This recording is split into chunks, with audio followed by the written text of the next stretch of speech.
During our summer vacation trip, my little sister secretly climbed into a van. I pretended not to see her and walked away. In my past life, I stopped my sister, and she ended up resenting me for decades. On her daughter's first birthday, she laced the formula with a lethal dose of poison. She laughed maniacally as she watched her daughter cough up blood. "Remember this, you're the one who killed her. You ruined my life. And now I'll make sure you suffer for the rest of yours."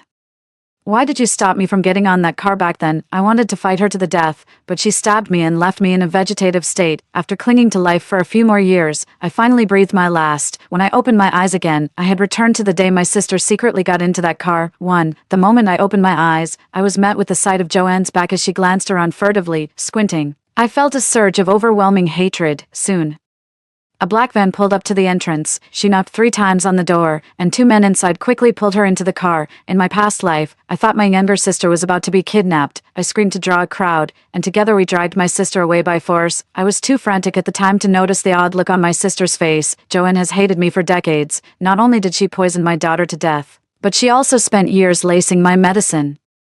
It ruined my health and left me a shell of my former self. After she stabbed me and left me in a vegetative state, she would come every day to curse at my ear, flaunting how perfect her family was, how adorable her daughter was. Every year, she would bring her daughter to my sickbed to celebrate her birthday. 5 years later, I finally drew my last breath, driven to it by her. It wasn't until the day I died that I understood why Joanne was so desperate to get into that van.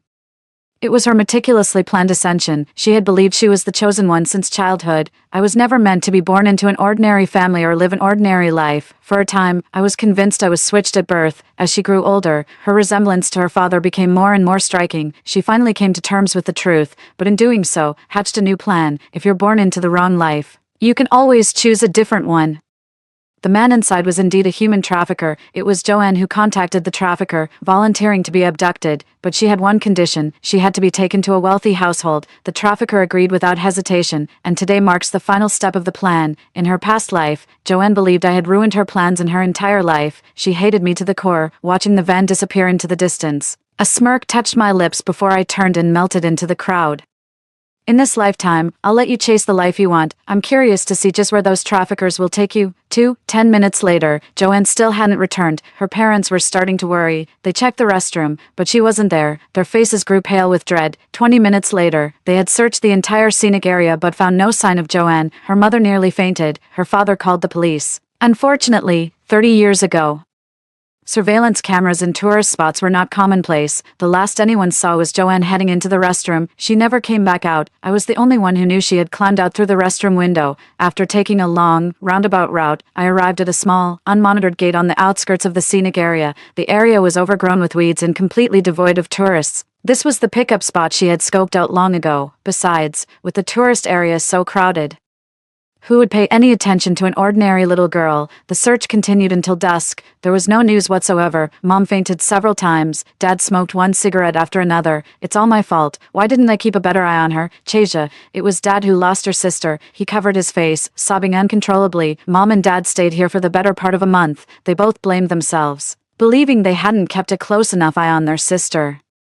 Their health deteriorated rapidly. They were all admitted to the hospital near the scenic area. I was so frantic that I broke out in a cold sweat. This couldn't be happening. I couldn't let that monster Joanne destroy our family. That night, I walked to my parents, tears streaming down my face. I was so choked up I couldn't speak. Tears just streaming down my face. My mom pulled me into her arms, her heart aching as she wiped away my tears. "Sweetheart, are you missing your sister? It's our fault. Your dad's and mine. Are you blaming me for losing her?" I shook my head and buried my face in my mother's embrace, sobbing uncontrollably. "I've already lost my sister. I can't lose you too, Mom and Dad. Cheja is so scared of losing you. Mommy, Daddy, I don't want to lose you." The two of them jolted awake. It suddenly dawned on them that Joanne wasn't their only little girl. They also had me, their 8-year-old eldest daughter. I needed my parents' full love and care just as much. The next day, they really stepped up. 3 days later, we headed home. They never blamed themselves in front of me again. Out of guilt, they showered me with twice the love. Dad worked himself to the bone, just to make up for the time he couldn't spend with me. Soon after, he seized the opportunity and started a small factory, riding the wave of the times. The factory's fortune soared, transforming from a small workshop into a major plant. It eventually evolved into a full-fledged company. Our entire family moved from a 70-square-meter apartment into a mansion spanning thousands of square meters. I had become the most cherished Miss Chow of the household. That year, I was only 13, lying in the soft, large bed. I laughed out loud. I really wonder what kind of life Joanne is living now. I wonder what her expression would be if she knew our whole family had struck it rich. The ordinary family she wanted to escape from had become the wealthy people she dreamed of day and night. None of these things ever happened in my past life. In her past life, after Joanne returned home, her parents went to work as usual, having been ordinary workhorses all our lives. It's only natural we've lived ordinary lives. I ran my hand over the custom-made dress I was wearing. It seems Joanne really is the bane of our family's existence. Without her, the whole family would have struck it rich.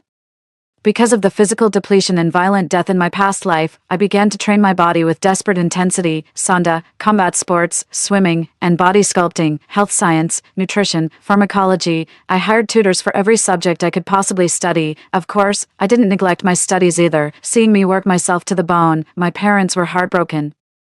Chasia, our family is so well off, we could support you even if you didn't study at all. All your mom and dad want is for you to be happy and carefree. I flashed a grin, showing my little canine teeth. Mom, I am happy. 3. After Dad secured several new projects, he had a lot more free time. Even while spending time with me, he never gave up looking for Joanne. They spent a fortune placing missing person notices in newspapers and online. They also offered a substantial reward. A reward of $5,000 is offered for any information leading to Joanne. A reward of $2 million is offered for information leading to Joanne's whereabouts. This matter has caused a huge stir in our city. We've had a constant stream of visitors. They're practically wearing out our doorstep. My dad is just too wealthy. He doesn't care if the information is true or false, or if people are just trying to scam him. If you ask, he'll give you $5,000, no questions asked. A lot of people privately call him the Lord of Largesse. To be fair, not everyone who comes to him is just looking for a handout. A few of them mentioned they might have seen the van, but couldn't give any concrete details. My dad didn't think much of it. As for me, I certainly wasn't going to say anything. 2 years later, who knows how much money my dad had ended up handing out. Still haven't gotten any useful information. My mom was getting a bit agitated.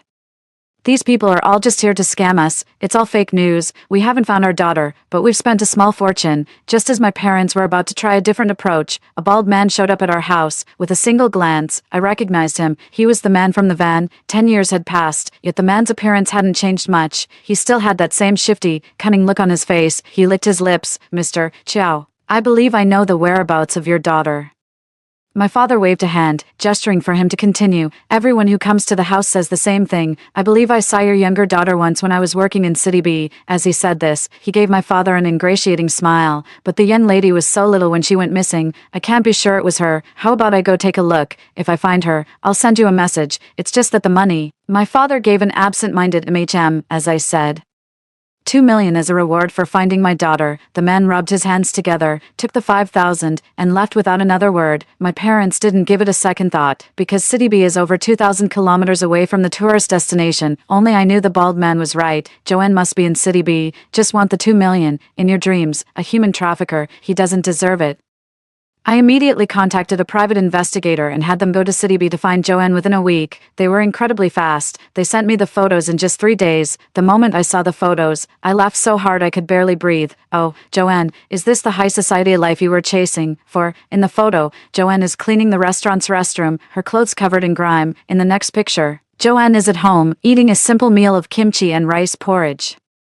On the table sits a stewed hen. There was nothing for Joanne. It was all in the little boy's bowl across from her. The detective told me that Joanne had been bought by this couple. Back then, the couple couldn't conceive and, having no money for a boy, they bought Joanne instead. To everyone's surprise, just 2 years after Joanne arrived, the couple had a baby boy of their own. I wiped away my non-existent tears. My poor sister has suffered so much. Boo-hoo, my poor sister. The detective also said that Joanne isn't in school anymore. She was forced by Mr. and Mrs. Zhao to start working several years ago. At this point, the detective paused and gave me a cautious glance. I nodded, signaling for him to continue. The second young lady, it seems she has a boyfriend. A boyfriend. What's so difficult about saying that? The moment I saw the photo, I couldn't help but laugh. So-called boyfriend. He's a man in his 60s. Well, isn't that interesting? The detective told me they often meet in secret after the restaurant closes. The old man has a bit of money and is quite generous with Joanne. I paid the detective double to keep it from my parents. Baldy has already gone to City B. It's only a matter of time before he finds Joanne. That night, I used up a whole bottle of eye drops. I made sure I looked convincingly heartbroken. My mom put down her chopsticks and pulled me into a hug. "Oh, my darling, who upset you? Tell Mom. I'll make him wish he was never born." Biting my lip, I carefully slid the photo across the dinner table. "Mom, Dad, I found our sister. Oh, it's so heartbreaking to see her like this." I didn't show Mom and Dad the photo of the old man holding her, just as I expected. Their eyes welled up with tears the moment they saw it. My mom wiped her tears away, completely choked up and unable to speak. "It's our fault. We're so sorry, Joanne." We decided on the spot to go to City B to find Joanne the very next day. As I got up to return to my room, I accidentally dropped the old man's photograph on the floor. Prompted by my parents, I hurriedly picked the photo up. The more flustered I became, the worse it got, until my panic was laid bare for both of them to see. "Mom, Dad, wait, I'm sure my sister has her reasons. Don't judge her with prejudice." My father's expression changed first. What he despised most were people who would stop at nothing for money. Joanne was struggling, but she was able-bodied and in good health. My mother pressed her lips together, wanting to defend Joanne, but the words wouldn't come. After all, in the photo, Joanne was beaming, her whole body pressed tightly against the old man. I hurriedly hid the photo. I tugged at my parents' arms, stammering as I tried to explain things for Joanne. "Mom, Dad, she had her reasons. My sister's life has been so hard." "Wah, that must be why she did something wrong. I believe my sister can change." My father said nothing, his lips trembling. On the verge of a furious outburst, he slammed his chopsticks down on the table. "We'll go pick up Joanne first thing tomorrow." I know the guilt of losing Joanne still cuts them deep. The ache in my heart outweighs the anger. Lying in bed, I listlessly toyed with the photograph. I'm hoping for a good show tomorrow. Early the next morning, my dad drove to City B himself. The whole way there, my mom was too nervous to speak. She kept fussing with her hair and straightening her clothes. She was also constantly searching online for advice on what to say when you find a missing child. My father barely said a word the whole trip. He only asked if I was hungry or needed to take a break. A break? Absolutely. I timed it so we'd arrive in City B after the restaurants had closed. But we can't be too late, or Joanne will have already gone back to the Zhao residence. After a long and tiring journey, we finally arrived at the restaurant where Joanne worked a little after 9 in the evening. My dad clicked his tongue in frustration. "They're closed. We're a step too late. Let's go straight to the Zhao family's place." My mother grabbed my father's sleeve. She pointed towards the faint light in the kitchen, her voice choked with emotion. "There's still a light on back there. Is our Joanne still cleaning up?" "Oh, poor Joanne, she's really been through it. That boss is a monster, picking on a young girl like that, and keeping her here all alone so late." I started crying along with my mom. If you listen closely, you can hear voices inside. It sounds like she's not alone. They decided on the spot to go check the kitchen. My mother was the first to push the back door open. What met their eyes was a head of graying hair. The old man was pinning Joanne against the table, kissing her passionately. His hands wandered restlessly beneath her blouse. Joanne giggled coquettishly. "Oh, you stop being so impatient. Silly. I can't take it anymore. You have no idea how much I've missed you. I'm off tomorrow. Come shopping with me, big brother. I saw this dress I really like, but it's $500. All right. How about I give you a little something else tonight?" "You're so bad." The sound of the door opening startled them both. Joanne looked up, annoyed. "Can't you see we're closed? Go eat somewhere else." God, this is annoying. My father was trembling with anger. He stepped forward and kicked the old man to the ground. "Joanne, just look at the state of you. A 500 yuan dress. Is this really what it took to make you, even after 10 years apart?" My father couldn't bring himself to speak harshly to his youngest daughter. Joanne froze for a moment, studying us under the dim, yellowish light. Her eyes grew wider and wider, finally glazing over with a film of tears. She was about to lose her temper, but upon seeing the Rolex on my father's wrist, she held her tongue. She stood there, sniffling and wiping away her tears. You look just like my mom and dad." My mother stamped her foot, pulled Joanne close, and wrapped her in a hug. "Oh, my dear girl, we are your family. Oh, these 10 years, 10 whole years, you've been through so much." The old man's mood was ruined. He tugged angrily at Joanne. "Hey, who are these people? Explain yourself." Joanne slapped his hand away and shouted, "What are you doing? Keep your hands to yourself or I'm calling the police. Haven't you forced me into this long enough?" Joanne, had no one to back me up before, but my parents are here now. Just try laying a finger on me again. I rested my chin in my hand, standing in the shadows. Joanne was clever indeed. With just a few words, she completely turned her parents' opinion of her around. Knowing our parents felt guilty about it only made me feel for her more. She looked past my mom, her eyes finding me. "Is that you, sis? She ran over and threw her arms around me. "That dress you're wearing must be so expensive." "Sis, sob. I've never worn anything that nice. You look so beautiful now. Sis, you can just tell you've been truly loved." Sob. "Not like me. No one loves me. Mom, Dad, I miss you so much." I stared at her, a faint, ambiguous smile on my lips. How interesting. So Joanne wants to play the real and fake heiress game with me. My father sent someone to pick us up. We returned home overnight. Joanne's jaw nearly hit the floor as she took in everything in the house. She looked at this, touched that, her eyes wide with wonder. My mom took her by the hand to show her the room, right next to mine. Inside, gifts were piled high to the ceiling. Joanne, how about I take you to the mall tomorrow to get some new clothes? We can even have a few dresses made for you while we're at it. Joanne wandered around her bedroom for a bit, then she came into my room and had a look around. Her eyes welled up with tears. Mom, can I have this bedroom? This bedroom is so big and beautiful. I've never seen one this lovely. Of course it is. My room is the finest and largest in the entire villa. The balcony alone is as good as a small garden. Mom looked a bit troubled. This is your sister's room. I smiled and took hold of Joanne's arm. Mom, just let my sister stay with me. We haven't seen each other in 10 years, and I have so much to tell her. My mom breathed a sigh of relief. She patted my head. Chasia is such a good girl. You two sisters have always been so close. It'll be nice for you to catch up and spend some time together. Joanne opened her mouth, about to say something. I didn't give her the chance, taking her by the hand and leading her to the room. I took her to the walk-in closet and gestured with a nod of my head. Little sister, all of these are my custom-made clothes. See if there's anything you like. Joanne reached up to touch it. I grabbed her hand and tooted. Your hands are all calloused and rough. You'll damage it. I looked her up and down and pouted. Oh dear, you're a bit plump, aren't you? These clothes are delicate. You might just burst the seams. I played with her hair. Your hair is so dry too, sis. What kind of life have you been living these past 10 years? I showed off my meticulously cared for hair to her. Even the tips of his hair were a glossy, jet black. I dragged her into the room once more. I pointed at the items inside, boasting about them one by one. These were things she had never seen, nor even heard of before. I'm going to tell her exactly what kind of princess life I've been living all these years. Joanne flushed crimson with anger. Chasia, what do you mean by that? All of this should have been mine. If you hadn't lost me, would my life have been this miserable? I leaned back on the sofa, smiling without a word, and gave the juice in my hand a little shake. Little sister, you know, this juice is specially supplied. Oh right, you probably don't know what specially supplied means. To put it simply, a tiny glass like this costs $1,000. I covered my mouth and chuckled. That's twice the price of the dress you wanted. Oh, sweetie. How did it come to this, selling yourself out to a man in his 60s for half a glass of juice? It's really so beneath you. 6. Joanne's face flushed with a mix of anger and pallor, shifting between shades of red and white. Before she could blow up, I looked up at her with a beaming, cheerful gaze. But it's good that you're back. If you need money, just tell your sister. Please, don't go seeking favors from those old men for cash again. I fished a black card from my bag and held it out to her. Take it. There's a fortune in here. Joanne completely lost it. She snatched the card, threw it on the ground, and stomped on it over and over. Chasia, you bitch. Who wants your charity? Can't mom and dad afford to raise me? Bitch, you're doing this on purpose.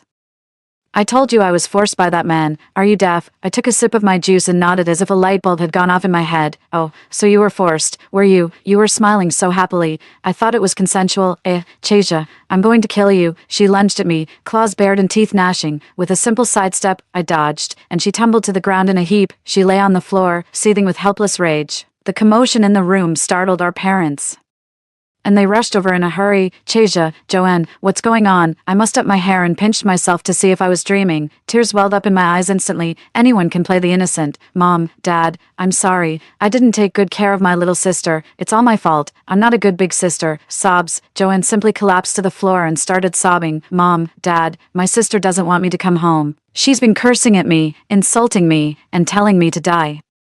I buried my face in my mother's arms, shaking my head frantically. That's not true, little sister. Why would you say that? My mother's eyes widened in shock. Having raised me for over a decade, she knew my character inside out. She would never say something like that. My father, with his sharp eyes, spotted the black card on the floor. He picked it up and gave it a pat. Chasia, why did you just toss the card on the floor? Is it broken? I'll have someone get you a new one tomorrow.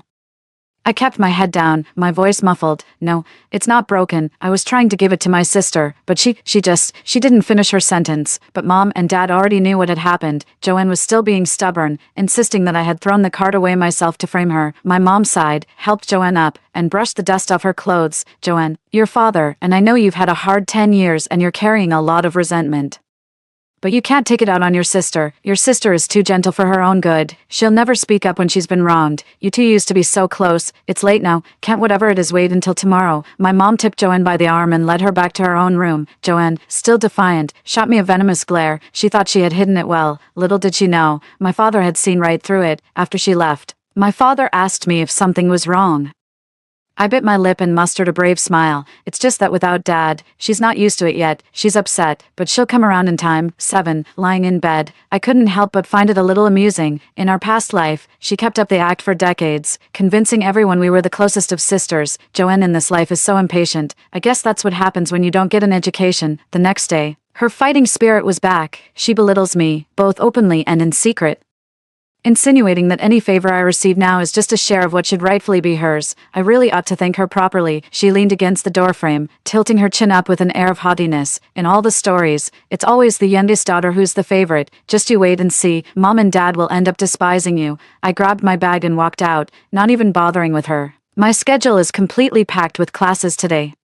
She let out a scornful laugh behind me. I'm going to buy 10 times the clothes you did today. They'll be better and more expensive than yours, for sure, as if I'd ever give her that chance. Halfway through boxing class, I clutched my stomach and called my mom. Mom, my stomach really hurts. I'm skipping boxing class today. You and sis have fun shopping. I'm heading home first. Less than 10 minutes after I hung up the phone, my mom showed up at the boxing gym in a frantic rush, without a word.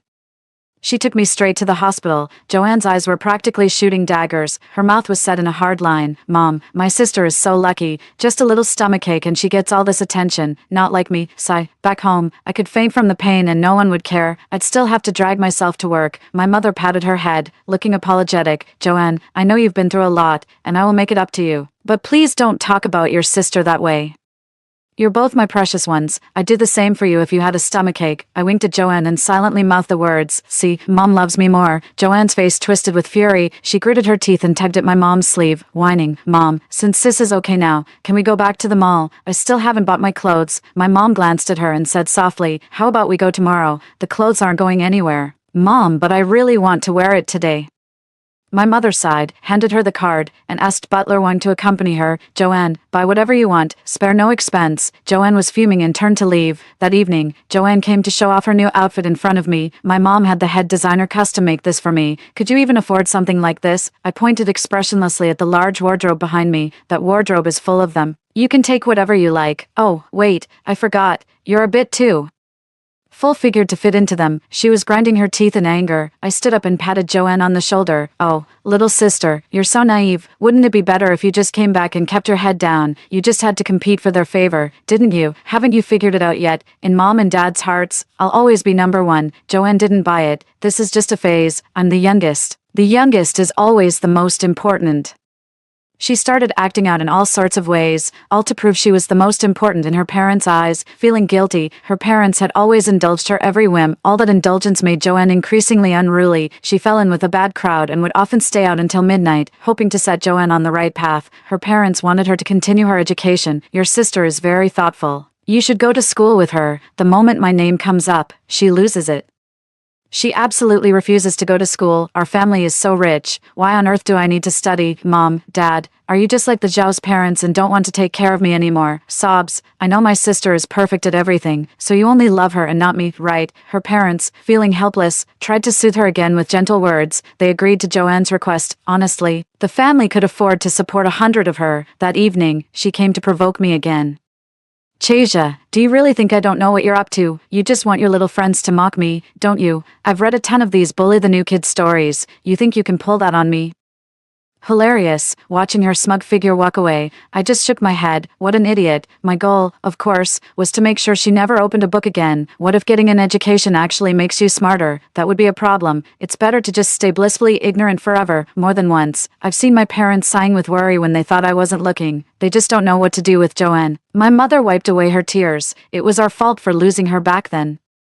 She wouldn't have ended up like this otherwise. Let her be happy. I don't need her to be successful. I just want her to be happy for the rest of her life. But those unsavory friends of hers, sigh, I'll find a time to get rid of them all. I couldn't help but laugh. Joanne takes full advantage of our parents' guilt to do whatever she wants. But really, how long can that guilt possibly last? I've already gotten Baldy's contact information. It's just not the right time to use it yet. 8.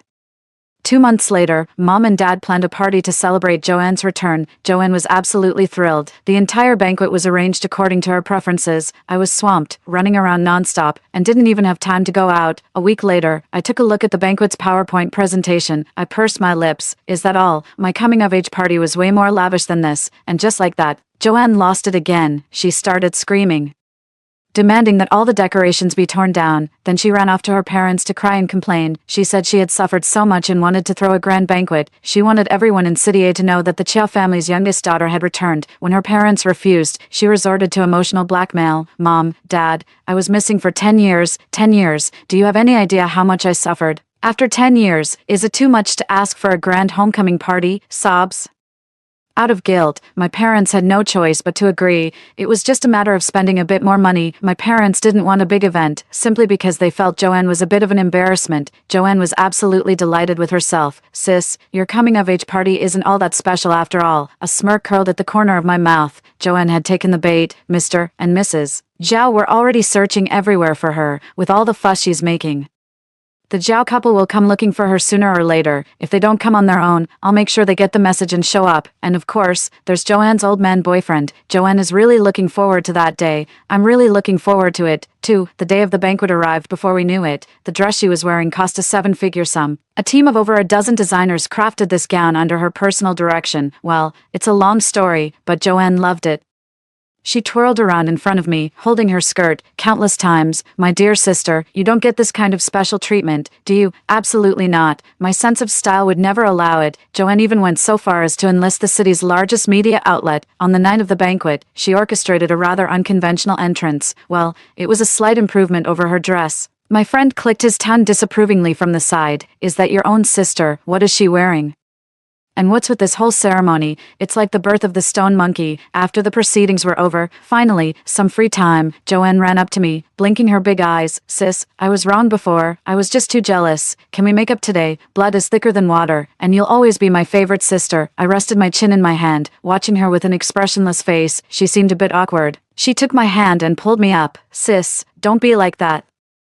I still remember how close we were as kids, always sharing the best things with each other. Come on, sis, let me make it up to you properly. Okay, I've got a little secret to tell you. She pulled me towards the storage room. On the way, she handed me a cup of juice. Sis, I know what special supply means now. This juice is the new one. Come on, try it. With just one glance, I caught the faint, unusual scent in the juice. She drugged it. I smiled and pointed to the large screen ahead, which was playing photos of Joanne from her childhood. Do you remember when that was taken? While Joanne was lost in reminiscing, I poured some of my juice into her glass. I turned and noticed the juice in my own glass had gone down. A genuine, heartfelt smile spread across my face. Sis, you're in for a real treat tonight. Just relax and enjoy it. She pulled me into the storage room. The lights were off, but I could just make out a dark figure lying on the sofa inside. Joanne's eyes were shining.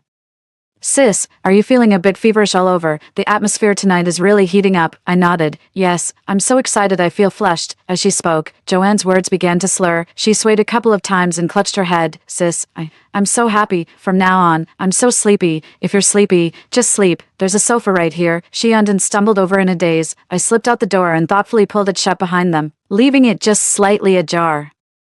I'd had a feeling all along that Joanne was planning something major for the homecoming banquet, but I never imagined it would be so vicious and low. I guess she's just reaping what she sowed. 8. Just as I entered the lobby, my friend came rushing over. Chasia, there's a commotion at the main gate. They say they're Joanne's adoptive parents, Mr. and Mrs. Zhao, were kneeling on the ground with their son, wailing in despair. They're claiming your parents stole the daughter they raised for 10 years. Mrs. Zhao was pounding her chest, looking as if she was about to faint any second. Zhao's son desperately kowtowed towards the soft patch of grass. He wailed, "Give me back my sister. Woo woo woo. Give me back my sister." My gaze fell on the old man behind him, and I almost burst out laughing. He was dressed in a suit, with a groom's boutonniere pinned to his right lapel. He was also holding a bouquet of flowers. I'm Joanne's boyfriend. I'm here today to propose to her. A man in his 60s bowed to my parents and called them Mom and Dad. Mom, Dad, Joanne and I have been together for 2 years. What we have is real. Their faces turned ashen, and they waved their arms, trying to shoo the whole group away. The old man was elderly, but his body was still nimble. He darted into the house in a flash and started shouting, Joanne, Joanne, your big brother is here to marry you. Didn't you say you didn't care about his age, only whether he had the stamina? For a moment, all the guests were stunned. I seized the moment and turned off the music. The hall was deathly quiet, save for a faint, ragged breathing that seemed to come from the storage room. I clapped a hand over my mouth and pointed toward the storage room. What was that sound? The old man heard it too, his face darkening with a thunderous scowl, charged towards the spot I'm pointing at. He kicked the door open, only to see Joanne getting intimate with a homeless man on the couch. That haute couture gown was still hanging on her. I gritted my teeth. Joanne actually brought in a homeless person. How utterly vile. I immediately covered my mouth and let out a loud scream. Ah, sis. What on earth are you doing? How could you do something like this in our home, with those kinds of people? Are you trying to give mom and dad a heart attack? Joanne jolted awake in an instant. She let out a sharp cry and clutched her chest. How did I get here? Why me? Get away from me, you filthy bum. Don't touch me. Security. Someone call security. Quick. My parents rushed over, trembling with rage. She scanned the room, then fixed a venomous glare on me. Chasia. Why are you standing there perfectly fine? It should have been you. I stared back at her with a heavy, intense gaze. Where else would I be? Don't tell me this vagrant is your idea of a gift for me. Everyone present was sharp as a tack, instantly grasping the implication in Joanne's words. My father couldn't bear the shame, so he cleared the house first. He slapped her so hard she hit the floor. You ungrateful wretch. How could I have a daughter like you? Joanne threw herself into my mother's arms, sobbing, Mom, I really didn't, I shouldn't be here. My mother, her eyes red-rimmed, shoved her away with all her might. Get out. How dare you try to hurt your own sister? Have you no shame? Joanne stood frozen for a moment before letting out a hysterical scream. Mom, you hit me. You actually hit me. She gave a bitter, sorrowful laugh. Do you have any idea what my life has been like for the past 10 years? You think I don't know you're ashamed of me, that you think I'm an embarrassment. If you hadn't lost me back then, wouldn't I be a princess just like Chasia? Dad stood frozen in place. My mother sobbed, wiping away her tears. The Zhao couple scrambled over and grabbed hold of my father's trousers. We raised you for 10 years. Are you really not going to pay us back for a decade of your upkeep? Joanne kicked the Zhao couple, sending them sprawling. Get out! How the hell have you treated me these past 10 years, and you still have the nerve to ask for money? Get the hell out of here. The old man seized the opportunity to grab hold of Joanne. Joanne, you wouldn't disown your own brother, would you? I'll let the whole homeless man incident slide, but you have to marry me. The hall erupted into chaos. In an unnoticed corner, a man in a hat quietly approached Mom and Dad. He whispered a few words. He then walked over to the stereo and turned on his phone. Joanne, just wire me $1 million, and I'll keep my mouth shut about what happened back then. $1 million. You think you deserve that? How dare you even bring up the past? Do you want me to have someone take care of you? The man snorted coldly. Aren't you afraid your parents will find out it was you who begged me to take you away? Get lost. You promised to send me to a rich family. But look where you took me instead. How dare you threaten me? You have no shame. The noisy group fell silent in an instant. My mother staggered a few steps and nearly fell. Joanne, what does this mean? 9. The man in the hat was the bald man, the very trafficker who had taken Joanne. Joanne panicked, flustered and stumbling over her words as she tried to explain. Mom, it's not true. None of it is. This man is framing me. I steadied my mother and lashed out at Joanne. Joanne. Do you have any idea how many tears Mom and Dad have shed over the last 10 years? And to think you begged someone to take you away, you left because we were poor, chasing a rich girl's fantasy. Now that you've got money, you come crawling back. Have you no shame? Joanne screamed, tearing at her hair. No, I didn't. Chasia, it was you, wasn't it? You're framing me, you bitch. You teamed up with that bastard to set me up. Mom, Chasia is the one who framed me.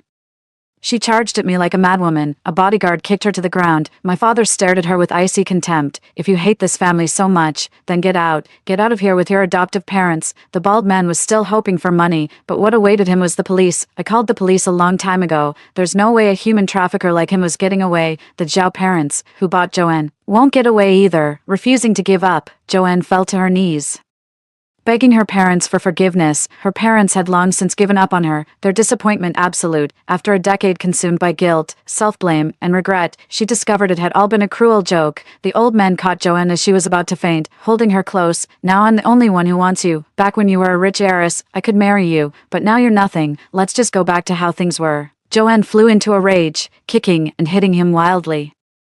My father, annoyed, simply had the bodyguards throw them both out. My parents were in a slump for several days. Joanne just wouldn't give up and came back to make a scene several more times. I went ahead and bought plane tickets, taking my parents abroad for a trip to clear our heads. My mom would pull me aside to cry every single day. Why, how could she have been so heartless to leave her parents when she was that young? We may have been poor back then, but we always tried to give you the best we could. How could she turn out like this? I patted my mother's shoulder, offering quiet words of comfort. Some people are just born without a heart. She never loved her family, only money. We had been traveling abroad for over half a year before we finally came back. Baldy and his crew were arrested. Both the buyers and sellers were held equally guilty. And Zhao's parents ended up in prison too. There wasn't much news about Joanne. 2 years later, While I was on a business trip to City B, a woman came rushing out, completely unhinged. Her eyes were bloodshot, like a wild beast's. Chasea, you should have stopped me. Why didn't you keep me from getting in that car this time? Chasea, you've ruined my life. None of this would have happened if you just stopped me. I was stunned for a split second before it dawned on me. Joanne was remembering her past life. A smirk tugged at the corner of my mouth. But there wasn't a trace of warmth in my eyes. Stop you, so you can kill me again. Her eyes widened as she murmured, you've been reborn. Chasea, you've been reborn too, haven't you? You bitch, you bitch. She charged towards me, knife in hand. I kicked her right into the wall. Then I made a call and had her committed to a psych ward. The orderlies here actually hit people. Enjoy the rest of your life in here. End. Story 2. My roommate, who's from a low-income family, seems to be really bad at math. For the buy one get one free bubble tea, she claimed the one she drank was the free one, and now I still need to get her to pay for her share. She had acute gastroenteritis in the middle of the night, and I took her to the hospital, but she said, I never wanted to come to the hospital, I just wanted to buy a 3-in-1 stomach medicine. You insisted on bringing me here, so I'm not paying for the taxi. I'll pay 1.5 yuan for the medicine. Because of her difficult family background, we in the dorm try to be as accommodating as possible with her, until she started dating a boyfriend who was just as keen on splitting the bill as she was. She asked how many Swiss rolls she could have if there was a box. Her boyfriend said, sweetie, just pay for however many you eat. I tried to warn her to see things clearly, but she thought I was just jealous of her great boyfriend and ended up pushing me down the stairs to my death. The other 2 roommates kept their mouths shut after securing their spots for graduate school. This time around, I have to make sure they're stuck with each other. Let's see who's going to bankroll her without me as their cash cow. It was only when I saw a bubble tea ordering page in front of me that I realized I had truly been reborn. In my last life. My roommate Yuna wanted to split a bubble tea with me to take advantage of a buy one get one free offer. Seeing how eager she was, I nodded and agreed, but to my surprise, after she brought the bubble tea back, she told me, the one I'm drinking was free, yours is 22. As I was still trying to process what I'd heard, Yuna added, oh, and you owe me an extra $5 for the delivery fee. I was about to say something, but my other 2 roommates gave me a look. I figured Yuna was a struggling student from a poor family, so I just decided to pay the extra, but that very night, Yuna started throwing up and having diarrhea. I took her to the hospital, and she actually blamed me for meddling. Of all the taxi and medical fees I covered, she only gave me $2.50 back. She had the nerve to say, I only wanted to buy 5 yuan worth of gastroenteritis medicine. If you hadn't wanted bubble tea, I wouldn't have gotten sick. Here's 2 yuan 50, I don't want to take advantage of you. After that, I decided I'd never willingly get close to her again, but then she pulled out a depression diagnosis certificate and put it in front of me. 5. Because of your attitudes, I developed depression. You should cover all my treatment and medical expenses. I'd never met anyone so outrageous, with the other 2 roommates fanning the flames. I ended up getting into a fight with Yuna right then and there. Yuna grabbed my hair tightly and shoved me down the stairs. Instead of calling an ambulance, my roommates immediately started coordinating their stories, claiming I fell by myself. After a few days of arguing with the school administration, the 3 of them secured spots for postgraduate studies. One of my roommates said, Yuna comes from a poor family, so she deserves a bit more. Beryl was narrow-minded, she deserved to die. But whenever money is involved, Yuna and the others always act like ostriches, never uttering a word. This time, without me footing the bill, I'd love to see if they'll still have the nerve to speak so confidently when they're forced to chip in more. Suppressing my anger, I smiled at Yuna and said, oh, I just placed an order for bubble tea from this shop. What a shame. Maybe ask Lydia or Amy instead. It's just the start of the semester, so nobody really knows how to turn down a roommate who suggests splitting a bill. Soon after, Yuna and Lydia placed their orders together. Yuna even deliberately walked over to me and said sourly, Beryl, I can't believe how thin you look, yet you can drink 2 bubble teas by yourself. It must be nice to be rich, unlike me, who has to find someone to split the order with. Lydia and Amy, who were standing nearby, immediately sided with Yuna. Nodding in agreement, Amy added, so much money, nowhere to spend it. I just smiled and didn't argue with them. Arguing with them would just be a waste of my breath. The takeout arrived quickly. Before I even had a chance to leave my dorm to get it, I saw Yuna, who had just stepped out, come back and carrying 2 takeout bags. She loudly announced, I'm exhausted. That'll be 5 yuan each for the delivery fee. With that, she quickly aimed the QR code at me. I stood with my arms crossed, unmoving, just staring coldly at her. Lydia's expression clearly soured as well. I knew Yuna was testing my limits. The going rate for running errands to pick up packages and food delivery on campus is 2 yuan per trip. Yuna took my food delivery without my knowledge and then tried to charge me more than the standard rate for the errand. I took a deep breath and could feel my blood pressure rising. Yuna, I didn't ask you to pick up my bubble tea, and you never mentioned this to me beforehand. I tried to reason with her. Besides, I've seen on the wall that a delivery run only costs 2 yuan. 5 yuan is way too much. To my surprise, Yuna's face darkened, and she stood up, becoming aggressive. Am I wrong for helping you get your takeout? You know I'm a student from a low-income family, right? Your family is so rich. What's wrong with paying a little extra as a friendship price? It was the first time I'd ever heard of a reverse friendship price. I didn't want to fall out with Yuna so soon, but I wasn't going to let her take advantage either. I sent her $2. Not a penny more. We're just roommates, not friends, so let's stick to market rates, and next time you take my takeout without asking, I won't be so lenient. The moment the money hit her account, Yuna immediately put on a pitiful expression. The 2 other roommates, who had watched the whole thing unfold, swarmed around her like dogs to fresh meat, comforting her and, of course, taking a jab at me. Yuna's family isn't well off to begin with, and you're still so petty about everything.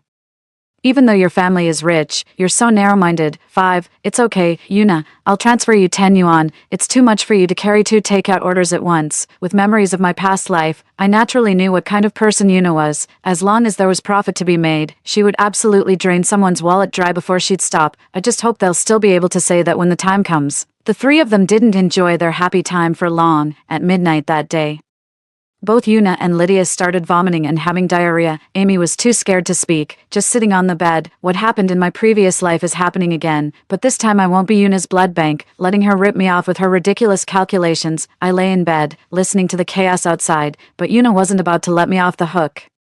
She pulled back my bed curtain, stood in front of my bed, and said, Beryl, could you take us to the hospital? We've got food poisoning. I frowned. What does your food poisoning have to do with me? And pulling someone's bed curtain without asking is really rude. No sooner had I finished speaking than Yuna immediately started wailing and playing the victim. But we're roommates. How can you be so cold? It wouldn't kill you to lend a hand when we're in trouble, had I not been reborn.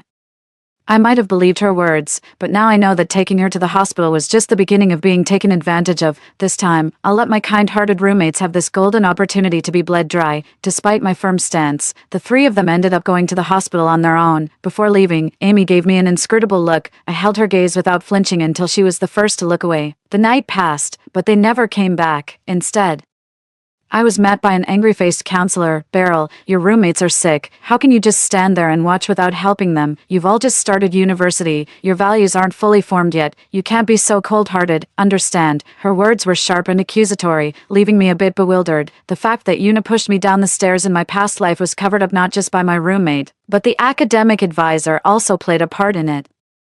It was only then that I found out they were actually relatives, and the advisor had pulled strings behind the scenes to secure the financial aid spot for Yuna. I obviously didn't give him a warm reception, but I still put on a somewhat scared expression to play along. Advisor, I didn't think that much about it. I was just exhausted and wanted to sleep, seeing my sincere attitude of admitting my mistake. The counselor nodded in satisfaction and said, It's good that you can recognize your mistakes. I'll take you to the hospital. Make sure you apologize to Yuna properly. You come from a good family, so you should definitely take more care of your roommates who are struggling financially in your daily life. The way she said it, she might as well have reached into my wallet and taken the money directly. I smiled the entire time, double-checking that my recorder was still on. When we got to the hospital, I saw Yuna and Lydia hooked up to IVs.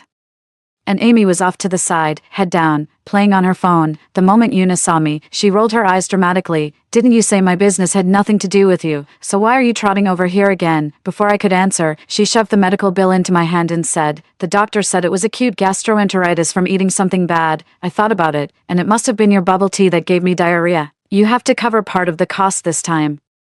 Of course, I'm not unreasonable. I'll definitely split the cost with you. I usually take $3 stomach medicine, so I'll just split $3 with you. I'm not trying to take advantage of you. I frowned and asked, So, you're saying you secretly drank the milk tea from my desk, decided there was something wrong with it, and now you want me to pay your medical bills? Yuna, despite being in the wrong, stood her ground. Exactly. It was your milk tea, so you're responsible. I glanced at the medical bill in my hand, which was over $500, then turned to Lydia. Are you also only buying $3 worth of medicine? Lydia didn't even bother to look at me directly. That's right, she said. The counselor chimed in at just the right moment to pressure me. Beryl, you should apologize to your roommates first before paying the fee. It's just a few bucks. No need to make a big deal out of it, right? Amy suddenly blurted out. We haven't even factored in the cab fare yet. They talk about not taking advantage, yet they're pinning the cab fare on me too. They've really mastered the art of having it both ways. Even a pushover has their limits, let alone someone like me who's been reborn. I nodded with a smile and stopped a passing nurse, saying, Could you please remove their IVs? Upon hearing my words, Yuna immediately let out a scream. Beryl, have you lost your mind? What gives you the right to have my 4 removed?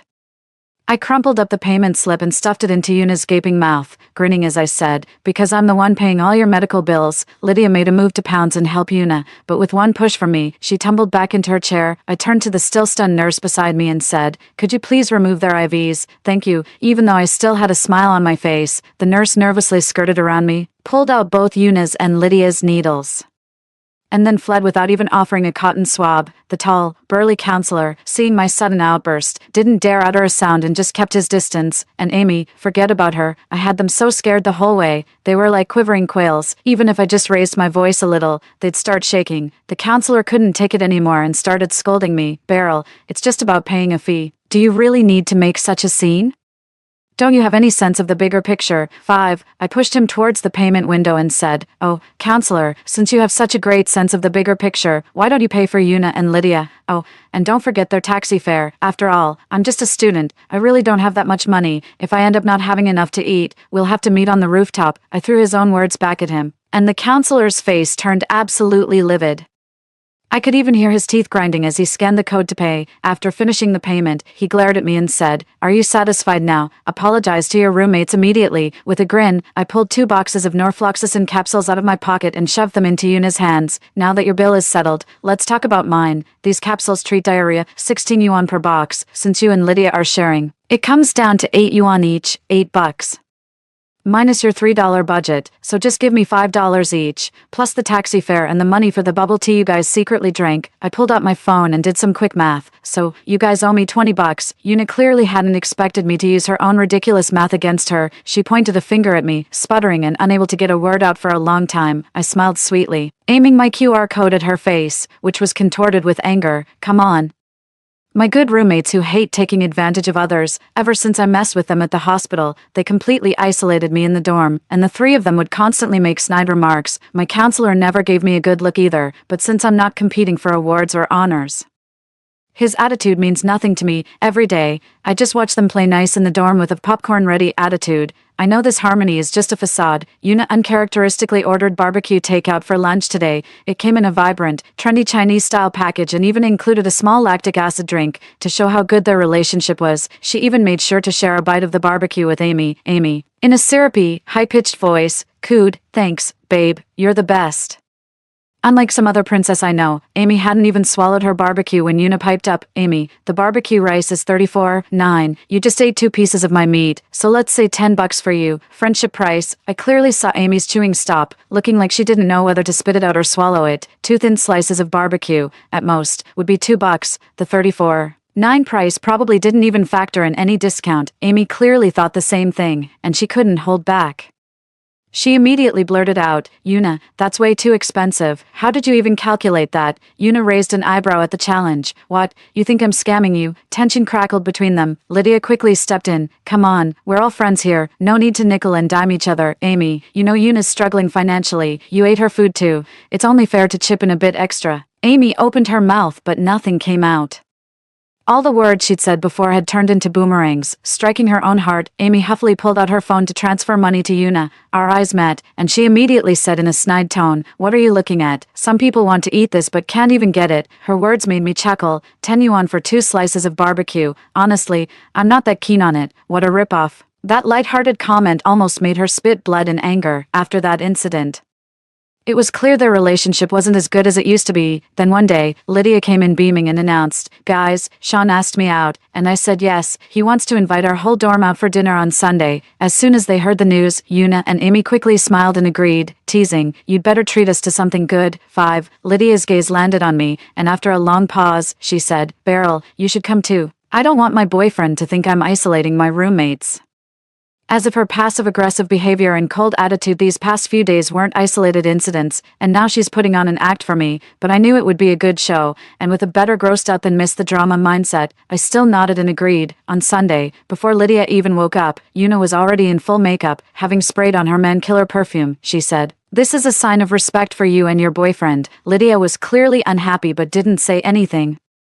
only reminding her, Sean is treating us to this meal, so don't bring up splitting the bill again. Just enjoy the food and watch what you say. Yuna fiddled with her freshly curled hair in the mirror, seemingly oblivious to whether she'd even heard Lydia's advice. The seafood buffet was quite a distance from campus, and having been there before, I knew it wasn't cheap, definitely a splurge for college students. Between the car service and how well-dressed everyone was, it was clear Lydia's boyfriend came from a well-off family. The moment they stepped into the restaurant, Yuna's act began. Oh my, this place looks expensive. Sean, you really shouldn't have. I'm not one to freeload, so just tell me how much this meal is, and I'll WeChat you the money. Sean clearly wasn't buying it. He chuckled, putting some distance between them, and said, no need. I said from the start I'd treat everyone. Please, don't be strangers, Yuna persisted. I'm really not like those other materialistic women. Don't insult me with your money. I was completely cringed out by her classic line straight out of an old-school CEO romance novel. I couldn't help but strategically take a sip of water to hide my laughter. I saw Lydia's face turn pale then green with anger, but to maintain her image in front of her boyfriend, she still didn't directly confront the situation. It's fine. Sean, even though Yuna doesn't come from a wealthy family, she's incredibly strong-willed. If you don't let her chip in, she won't be able to sleep tonight. With a forced smile, she said, Yuna, just WeChat me the money later. Their eyes met across the room, and I could almost hear the electric crackle between them. That dinner was nothing short of spectacular. Yuna seized every opportunity to get close to Sean, but Lydia flawlessly blocked every attempt. The table was a battlefield of verbal sparring, and I sat in the corner devouring 2 plates of watermelon. As the meal drew to a close, Yuna, having gained nothing, completely lost it. She slammed her chopsticks onto the table and declared, this food is disgusting. I'm leaving. I called out to Yuna before she could even take a few steps. I knew that at this point, it would only take a tiny spark to ignite the powder keg. Hey, Yuna, didn't you just say you were going to ask Lydia for money? Did you forget?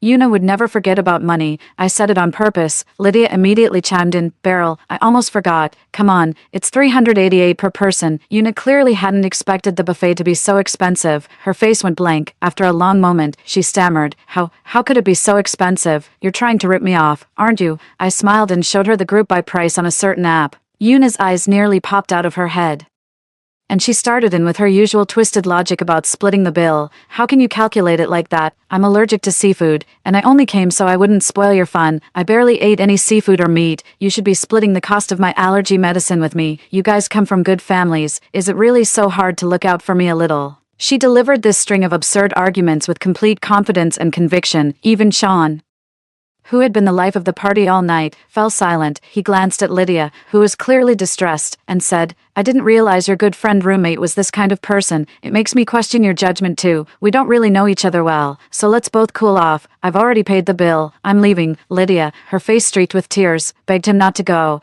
but all she got was his resolute back. She glared at Yuna with an almost venomous look, saying each word distinctly, happy now? I just got dumped. Are you satisfied? When I HN with you, I'm always going easy on you. Give you an inch and you take a mile, acting all high and mighty. Who HNs like that? Suddenly, she changed her target, pointing at me hysterically and yelling, and you, why didn't you just HN with Yuna honestly like before? Then she wouldn't have latched onto me, and I wouldn't have broken up with Sean. It's all your fault. It was only then that I realized what those previous feelings of unease were all about. Turns out, I wasn't the only one who had been reborn. It's highly likely that Lydia and Amy have also been reborn. This explains why I have no memory of Sean from my past life. Everything clicked into place, and I could no longer hold back. I stood up and looked Lydia straight in the eye. Lydia, how dare you think you're entitled to suck me dry?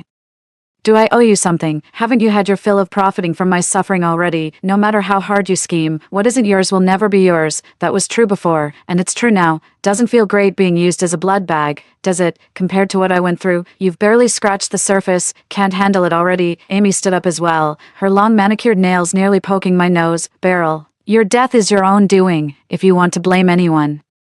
Blame Yuna. It has nothing to do with us. Yuna clearly had no clue what we were talking about, yet she glared at me with a look of pure hatred. I let out a low chuckle, leisurely slipped on a pair of plastic gloves, then grabbed leftover crab and shrimp shells from the table and hurled them at the group. As I threw them, I snarled, Who said I'm only coming for Yuna? All 3 of you better line up. I'm taking you down one by one. You 2 acted all high and mighty, preaching morality while cornering me. Now that you're the ones bleeding, you can't handle it. Turns out you're not as noble as you claimed. 5, and you, Yuna, if you dare mess with me again, I won't go easy on you like I did at the hospital last time. Crab and shrimp shells are hard, stinky, and covered in sharp edges. I didn't hold back at all. Hitting someone with them would really hurt. The 3 of them practically fled in a panic. too scared to even curse at me after that dinner.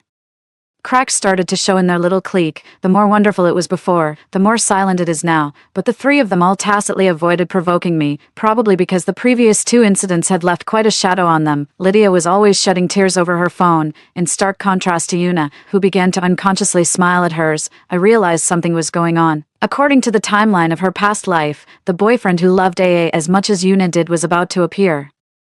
Sure enough, within a few days, Una was loudly video calling a guy in the dorm room. As for how I knew, it's because Una had it on speakerphone, so loud I could hear it from the bathroom. Honey, if I wanted to eat Swiss rolls, how many could I eat from a box of 8? The man across from her said without hesitation, they're 5 yuan each, so 8 would be 40 yuan. Una didn't hear the answer she wanted, so she pouted unhappily and whined, but honey, what if I don't have money but still want to eat 8 Swiss rolls? Of course, your husband will lend you the money to buy them. Don't forget to pay me back for yesterday's date. Braised chicken was 15, Mishua Bingqing lemonade was 4, and the shared bike was 1, 5. Just transfer me 20. I just knocked off 50 cents for you. Your hubby's treating you right, isn't he? Una nodded quickly, then paused for a moment before asking, but honey, didn't you drink that lemonade yourself? But sweetheart, if it weren't for coming to see you, why would I splurge on something as fancy as lemonade? It's not like I'm trying to take advantage of you or anything, more like he couldn't wait to dig into his pocket and pay up, if you ask me, but they really are a perfect match. Even Lydia and Amy had schadenfreude written all over their faces, but soon, their smiles faded, because Una's boyfriend said that Una had the fewest belongings.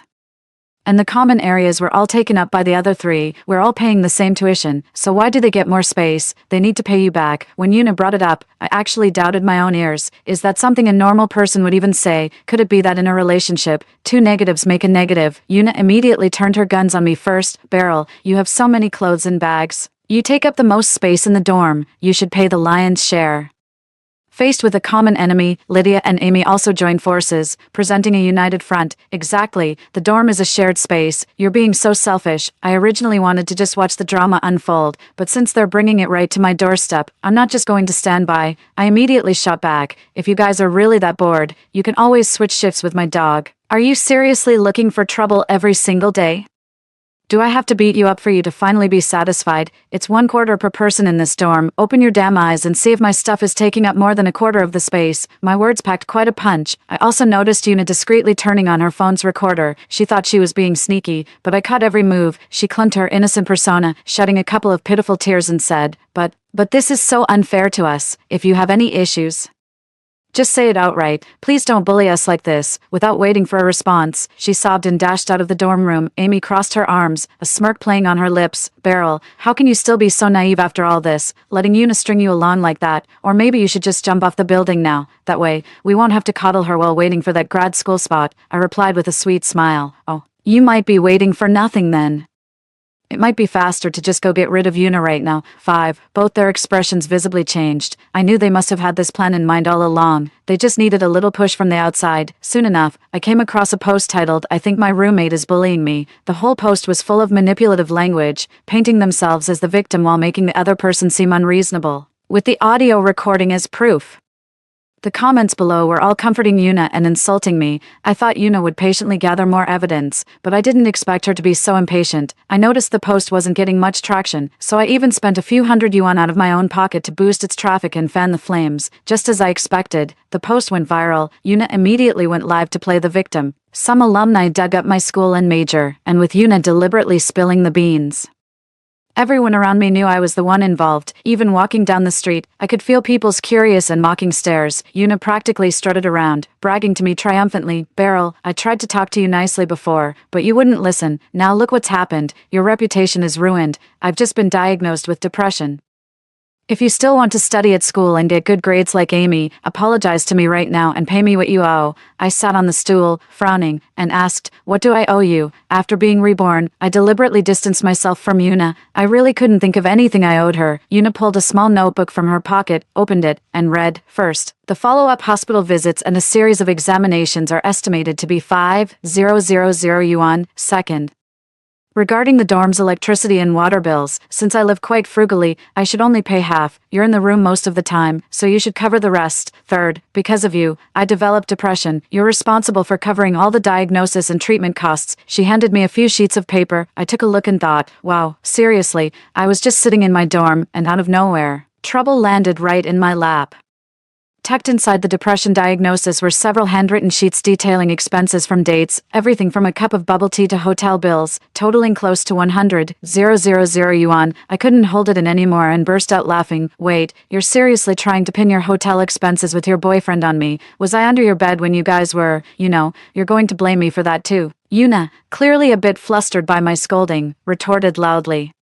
The doctor said I need to do things that make me happy, so of course, you're paying for it. As if struck by a sudden thought, she snatched my phone and checked that I wasn't recording before saying, Beryl, I've already shown you considerable courtesy. You know how unpleasant cyberbullying can feel, right? The counselor won't help you either. Isn't it a fair deal to pay a little for some peace and quiet? Lydia and Amy both told me that while you might be sharp-tongued.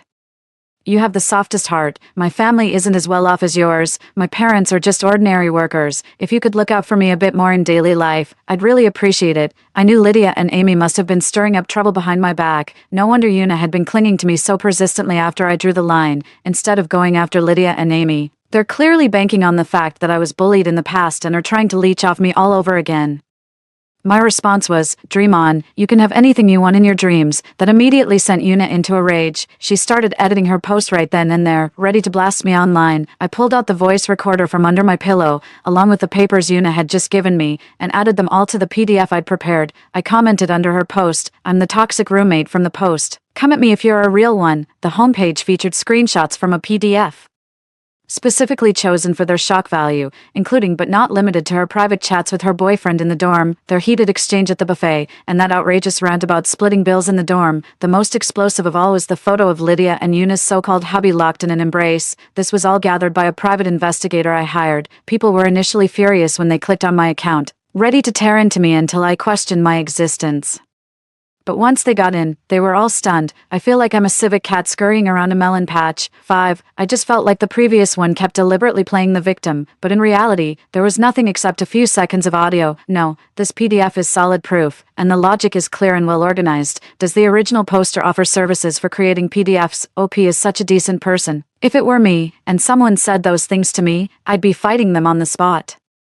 The public opinion completely flipped. All the netizens who were trashing me before were now going back to trash Yuna, but Yuna didn't have time to look at the online abuse. She shrieked, demanding, "Did you Photoshop that picture? How could my husband betray me?" I shrugged. "If you don't believe me, there's nothing I can do." Yuna angrily made a call on speakerphone, and I could clearly hear the man on the other end. "Honey, were you set up? I saw a photo of you hugging my roommate. It must have been a trick of the angle, right?" The voice on the other end sounded lazy and indifferent. "Since you already know, let's break up. You're too materialistic. I prefer a good girl like Lydia. Last time we went out, you actually wanted to drink tea sendo. You've really changed. You've become the person I hate the most." Yuna sobbed. "But I'm having your baby. Are you really going to abandon your own child?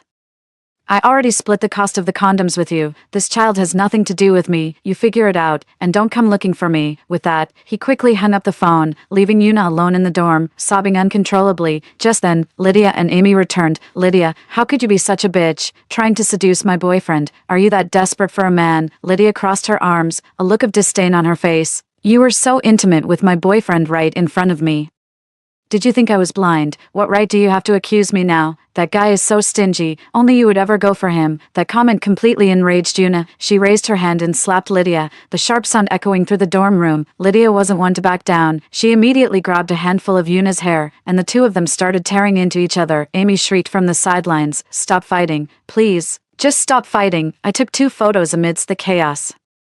Noticing Yuna had already picked up the fruit knife from the table, frowning, I quietly approached the door. Almost immediately, Lydia rushed out the door ahead of me, only to be shoved down the stairs by Yuna. It was as if a scene from my past life was replaying, only this time, it wasn't me who was pushed, but Lydia. By the time I struggled free from the memories of my past life, Yuna was already closing in on me. Knife in hand, her eyes were bloodshot as she said, "Beryl, you're the reason I've fallen so low. I'm giving you one last chance now. Shut up and don't call the police, and I can get you a spot in grad school. If you don't shut up." She raised the knife in her hand, her threat unmistakable. Amy's legs had turned to jelly from fright. She whispered, "Just agree, Beryl. All you have to say is you don't know anything." "Is that what they told Lydia in their past lives too?" I chuckled, pointing to the security camera above us. "You probably don't know this, But the camera was fixed a few days ago. I'm the one who reported it broken. The previously hysterical Una suddenly calmed down. She said, Beryl, I'm so sorry. I really messed up. Can you please let me go? I promise I'll never bother you again. I'll go online and clear things up right now. Just please don't report me.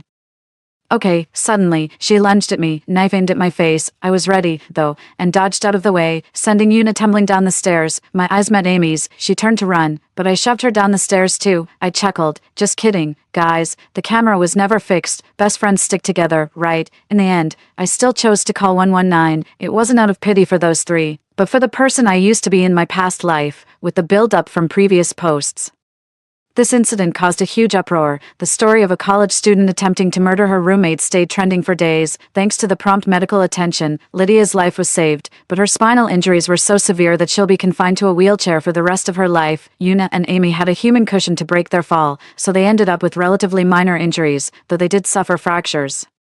The counselor was thoroughly investigated and received disciplinary action, including dismissal. 5. To appease me, the faculty offered me a guaranteed graduate admission slot. With my academic record, I could get into a better university. Why would I accept this blood-stained opportunity? After a period of quiet, 2 police officers suddenly showed up at my door. Hello there. The suspect is asking to see you and hopes for your cooperation. She smothered her 2 roommates in the same ward and is now in a highly unstable mental state. She's demanding to see you before she'll cooperate with the investigation. The moment I locked eyes with Una, I knew she had been reborn too. We were separated by thick bulletproof glass, but she still frantically threw herself against it like a madwoman. I expected her to hurl insults, but instead, she pleaded, Beryl, I'm begging you. Please don't pursue this. My child can't be without a mother. And you could even be her godmother. My child can take care of you in your old age. I already helped you get rid of those bitches, Lydia and Amy. You just need to do this one small favor for me. Meeting her pleading gaze, I said, I'm not interested in splitting the cost of formula and diapers with you. Go find someone else who is. Besides, you killed for your own reasons. Don't try to pin that on me. Stepping out of the police station, the sun was blazing.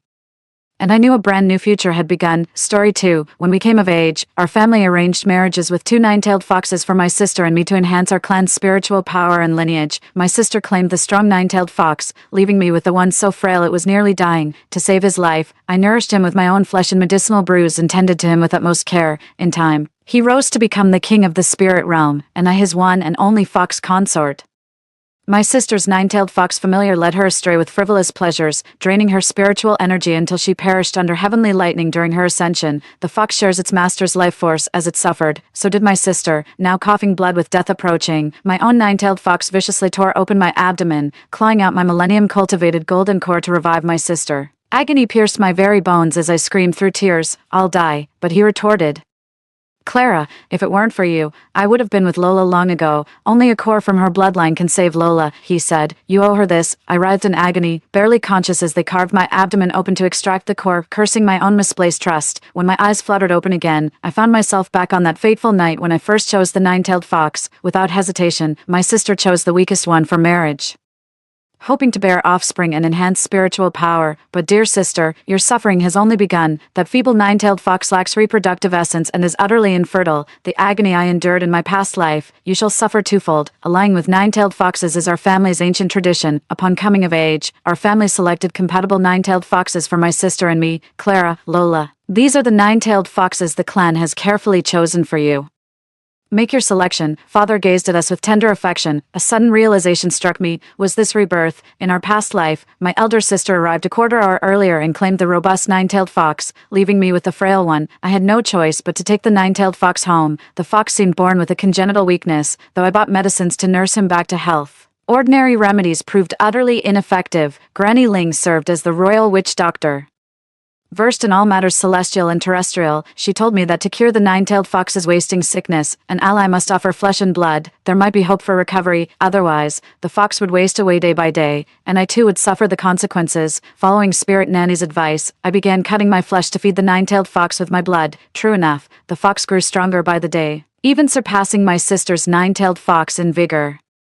The nine-tailed fox excels in song and dance, with striking beauty, yet possesses a violent temperament. As its physical strength grows, it becomes prone to losing control. This was what the spirit matron told me, so, after the nine-tailed fox recovered, I began soothing it to strengthen its spiritual power as well. One day, the nine-tailed fox succeeded in unifying the spirit realm. And I became the envied queen consort. Meanwhile, my sister's nine-tailed fox indulged in frivolous pleasures, weakening its spiritual power, and was struck down by heavenly lightning during ascension. My sister got caught up in this, severely wounded and coughing up blood, now hovering between life and death. My nine-tailed fox spirit grew frantic, tearing open my wound with bare hands to dig out my core essence, all to save her, trading my life for hers. Agony ripped through me as I screamed, demanding why he'd do this. He actually said, "Clara, if you hadn't chosen me back then, I would have been with Lola by now." My heart sank into an icy abyss. I remember that day vividly. My sister completely ignored his existence, yet he still can't get her out of his mind. But he forgot, without my help, he'd never have recovered so swiftly or united the spirit realm. Instead of gratitude, he repaid me with resentment. Given another chance, I'd never choose him again. "Clara, Ethan is yours now." My sister shoved the burly nine-tailed fox right next to me.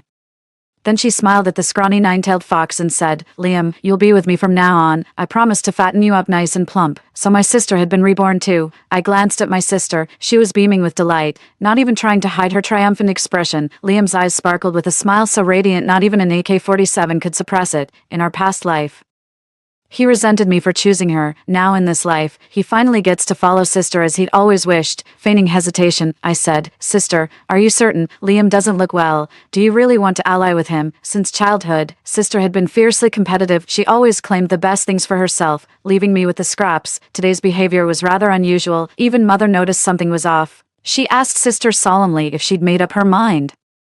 For once allied with the nine-tailed fox, their fates would be bound together, an unbreakable bond for life. Knowing sister's temperament well, mother couldn't fathom why she'd choose the feeble nine-tailed fox. Liam stared nervously at his sister, afraid she might change her mind. His sister smiled warmly. "Father, mother, don't worry." Liam and I clicked instantly. "I won't go back on my word." Liam's entire face lit up with excitement. Mother turned to me, "And what about you?" I linked arms with Ethan and vowed, "I won't go back on my word either." Ethan swept me up in an excited bear hug, lifting me sky high. A flicker of disdain passed through my sister's eyes. She probably thought Ethan was just a fun-loving guy who knew nothing but eating, drinking, and lifting girls. Utterly useless. Ethan came home with me, full of energy. He smashed 3 vases and a fish tank, then devoured all the chickens, ducks, and geese in my yard, surveying the chaos. I laid down 10 house rules for him. Ethan curled up on the couch whimpering pitifully. Sensing the nine-tailed fox's impending agitation, I quickly reached out to soothe his silken tails. True enough, he soon calmed beneath my touch, his azure eyes softening as they met mine. In their past life, after Ethan followed his sister home, he became quite the troublemaker, whether pilfering fresh river shrimp or swallowing her prized parrot whole. Without understanding how to soothe the nine-tail's spiritual energy, their encounters always escalated into chaos. Gradually, Ethan became so obsessed with trivial pursuits that his spiritual energy began to wane. In the end, Ethan forced his ascension and was struck down by heavenly lightning. At this thought, I couldn't help but feel a twinge of concern with Ethan's unruly nature. Guiding him through this tribulation would require me to expend considerable spiritual energy to stabilize his psyche. For several days, I soothed Ethan's mental energy daily, and his temperament gradually became calmer and more composed. Ethan was already physically robust, and with this care, he grew even stronger, until one day, Sister Ling informed me that my elder sister had been bitten by Liam. I took Ethan with me to visit my sister. My sister lay on the bed, looking utterly drained, her face twisted with pent-up fury. Liam crouched at the foot of the bed, his fluffy tail drooping to the floor, his eyes flickering nervously when he saw me. My sister vented her rage through gritted teeth. "If we weren't already allied with him, I'd..." She swallowed the rest of her words, but I knew she meant I'd kill him. Yet, she couldn't. Feigning concern, I asked, "Sister, did Mother Ling tell you the solution?" My sister hesitated, then shook her head, too. Liam's eyes dimmed as his foxtail gave an unwilling twitch. "By the way, how's he doing?" my sister asked. Pointing at Ethan, I smiled. "Ethan treats me very well. Come, show us a dance." Ethan obediently wagged his tail and began dancing. My sister watched in stunned silence. In his past life, Ethan was utterly mischievous. His sister couldn't control him no matter what. She tried training him in advanced dance moves, but Ethan lacked patience and never cooperated properly. But now, his sister's face kept shifting between pale and ashen. Seeing her distress and Liam's dejection, I quietly took Ethan away. We'd barely taken a few steps when Liam caught up with us. Pretending not to notice Liam, I kept walking alongside Ethan, spotting a squirrel on the wall. Ethan ignored my protests and darted up the barrier in a flash. I stomped my foot in frustration. That Ethan is way too carefree and casual, doesn't show the slightest respect for me as his master. Seems I'll have to add a few more house rules. Just then, Liam sneaked up and wrapped his arms around mine. "Clara, will you take me away with you?"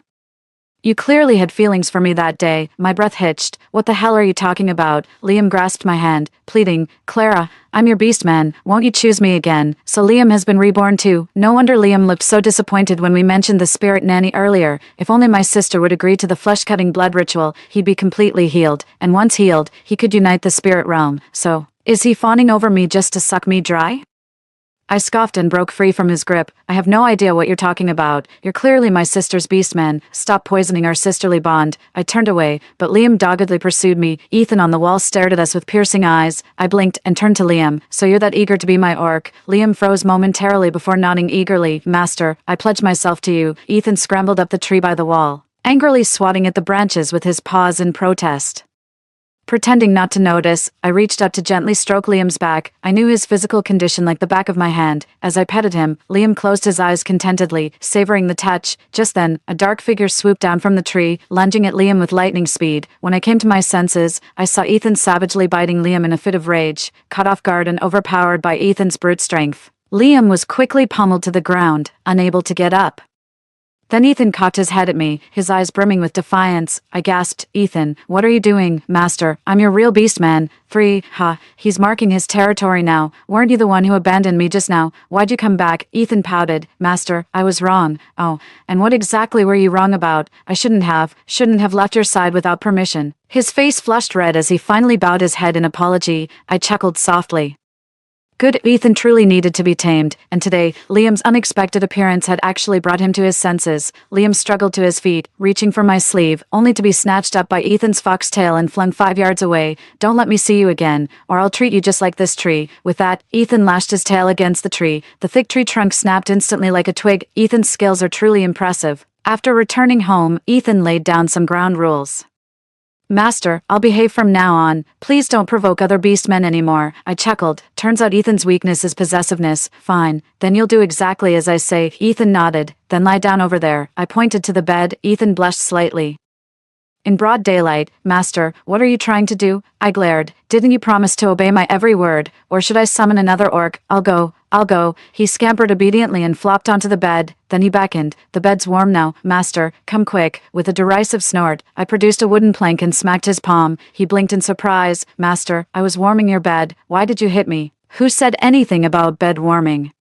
I patted his head and began tracing the acupressure points along his body with gentle strokes. Oh, wasn't that the case? What are you thinking? As sworn allies, we're bound as closely as husband and wife. I'm helping you channel your spiritual energy. Ethan gave an awkward chuckle, his ears instantly turning crimson. His fox-like features became even more alluring. He stretched beneath my touch, letting out contented little murmurs. From that day onward, after each spiritual energy alignment session, I'd have him train with me to prepare for his ascension to unify the spirit realm. In his past life, Ethan's insufficient spiritual energy and reckless rush to ascend led to him being struck dead by heavenly lightning. In this lifetime, I can't let him take that risk again. But Liam wouldn't give up. He kept lurking around our house, watching our every move. That day, I made an excuse to send Ethan away and let Liam in. What's the matter? I asked him. He stammered nervously, saying he was in poor health and begged me to save his life. How could I possibly save you? I asked in astonishment. His eyes lit up. Clara, I just need a tiny piece of your flesh and blood, but you're my sister's orc. Why should I save you? Go beg her for help instead. You're allies now. She won't just stand by and do nothing. I refuse. Liam's mouth opened, then closed as he hung his head. His sister must have refused to help him. With the ascension deadline approaching, he's desperate enough to come begging to me now. Liam prostrated at my feet, his sapphire eyes brimming with tears. Clara, I had a dream where I was your orc, and you healed me. Your devotion matches my loyalty. We lived happily together. My fists clenched as memories flooded back, the urge to strike him overwhelming. I took a deep breath. Will giving you my flesh and blood truly save your life? Liam's eyes sparkled with delight. Yes, Clara. My life hangs by your decision. My death matters little, but dragging Lola down with me, that I cannot bear. His words dripped with sincerity, while icy laughter coiled in my heart. After devouring everything and leaving me to die in my past life, now he dares ask for my help. Since when does karma work that way? Unless, lowering my eyes with a smile, I said, I'll help you, but you must agree to one condition. What's the condition? Liam's eyes sparkled. After you recover.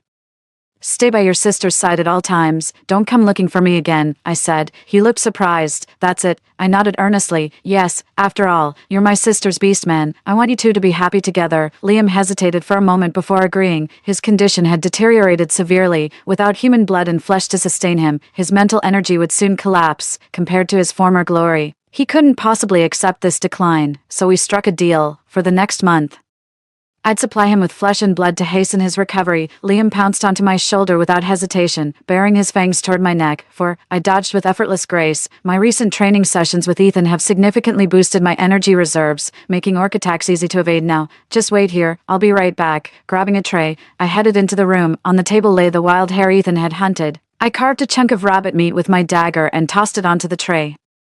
Still want to feast on my flesh and blood? Dream on. With a cold snort, I wrapped a cloth around my arm to feign injury before stepping out of the room. I handed the tray to Liam, grimacing in mock pain. Get lost. From now on, I'll deliver the meat to the garden every evening. Liam nodded eagerly and wolfed down the meat on his plate. This taste, he frowned slightly, feels somewhat familiar. Suddenly, he clamped his mouth shut. I sneered. Did you taste it in your dreams or something? He shook his head vigorously like a rattledrum. Clara, don't get me wrong. I was just speaking offhand, he said cautiously, watching me as if afraid I'd changed my mind. I'll never forget your tremendous kindness. With a frosty expression, I shoved him out the door. Who cares about his sweet talk? All I want in this life is to see him crushed by Ethan. The moment I left, Ethan came right back. Ethan sniffed the air and grimaced. Master, what's that stench? Who was here just now? Orcs have keen senses of smell. Nothing escapes their notice. I won't lie. It was Liam who showed up, but I chased him off. Ethan scowled with jealousy. Him again. Master, if he keeps bothering you, I'll pluck every last feather from his tail. He must have sensed Liam's ambitions, which made him deeply resentful of the guy. I laughed. Plucking his tail feathers. That's child's play. Why not conquer the spirit realm instead? Then I could at least be your queen, once we form an alliance. We become one, sharing both glory and disgrace. Ethan narrowed his blue eyes, pinning me against the bed without warning. My liege, do you know the duties of a royal consort? I feigned ignorance. What duties? For centuries, the spirit realm has been in chaos, requiring both a capable ruler and a worthy successor. He grinned mischievously before pinning me down, whispering, time to fulfill our marital duties. Ah, that's way too blunt. After Ethan's psychic powers grew stronger, he often materialized in human form. His sculpted physique and chiseled features made my heart flutter wildly as I gazed at his face. Master, your silence means consent, doesn't it? He whispered in my ear. My body burned as I pushed against him twice, but an orc's strength far surpasses a human's. My resistance was futile, leaving me helpless beneath his relentless advance. I ran into my sister and Liam on the street. Liam had been thriving lately, his glossy fur gleaming and his 9 tails meticulously groomed to perfection. Lately, I've been feeding Liam a mix of duck and chicken meat, always laced with chi-tonifying herbs. That's why he appears to be thriving, but it's merely superficial improvement. His spiritual energy remains unregulated. Chaotic chi surges through his meridians, risking complete energetic collapse. My sister gloated. See, Clara, I've got better taste. My orc clearly outclasses yours. She seemed thoroughly pleased with her choice, gazing at Liam with adoring eyes. Don't believe me, my sister beckoned to Liam. Go on, uproot that tree. The towering street tree had stood there for at least a dozen years. With a whoop, Liam shook off the 9 tails coiled around the tree trunk. In the blink of an eye, the massive tree was uprooted. My sister exclaimed excitedly, see that? Clara, I forcibly restrained the restless Ethan. He chimed in, truly impressive, but I noticed Liam's face had gone pale, a clear sign of mental exhaustion. The copious energy-restoring medications masked his underlying frailty. Not just his sister, even Liam himself became convinced he was cured, eager to prove himself. His mental strength would eventually run dry. Yet he remained unaware that he was already a hollow shell. In this life, he was destined to be the loser. Returned home, Ethan asked me in confusion why I stopped him from acting earlier. I chuckled. No need to prove yourself in haste. The spirit realm is about to select a successor. Why don't you enter the competition? Do I really stand a chance? Absolutely. I nodded solemnly. During this period, Ethan and I intensified our training while I diligently helped him channel his psychic energy. His current abilities far surpass Liam's from our past life. That's why I'm absolutely convinced Ethan will achieve a resounding victory. Within days, disaster struck my sister. I rushed home only to hear Mom say Liam had bitten my sister again. I gasped. How could that be? In our past life, Liam would have killed me to save her. Why would he keep hurting her in this life? What's more, they've grown particularly close lately. My sister was convinced his chronic condition had healed. and doted on him constantly. Mother snapped angrily. He blamed her sister for failing to soothe his psychic energy. In a fit of rage, he hurt Lola. I arched an eyebrow, sensing Mother wasn't telling the whole truth. All these years, Mother had always doted on my sister, granting her every whim. Could she be covering something up for her? I went to see Nanny Ling, and sure enough, she revealed there was another reason behind Liam biting his sister. The main cause was that his sister kept showing off Liam's abilities to others, forcing him to expend mental energy performing for the crowd, yet she never knew how to soothe Liam's exhausted psyche. Liam had a naturally violent temperament, and with his energy completely drained, chaotic energies surged through his organs, triggering an early eruption. Is there still hope? Nanny Ling shook her head. Ancient texts say human flesh can nourish vital essence, but alas, his chronic frailty has progressed too far, beyond cure long ago. I remained silent. Nanny Ling added, your sister insists on forcibly breaking the covenant with Liam. Were you aware of this? I was stunned. Wasn't the alliance with the orc supposed to be unbreakable? Could there really be another way? Elder Ling gave me a penetrating look. There is one method, though perilous beyond measure. It requires shared bloodline. By exchanging each other's core essence, the pact can be undone. Her words struck my heart like a hammer, each syllable sending waves of piercing pain through me. That night, I asked Ethan, if I were to use my core essence to save someone, would you understand? Ethan's eyes flew open as he shook his head violently. Master, losing your core essence means certain death. Did Lola force you into this? I stared in shock. What are you talking about? He wore a smug expression. I remembered my past life long ago. Master, 5. I was shocked. In our past life, my sister mistreated Ethan and caused his tragic death. That's such a painful memory. How could he possibly remember all of it? I clicked my tongue, about to ask him something. Ethan added, Lola isn't worth saving. I pressed him for an explanation. He raised his head in silence before finally muttering a few words. You'll find out soon enough anyway. I was completely baffled. Though my sister from the previous life wasn't particularly close to me, she'd never done anything outright terrible.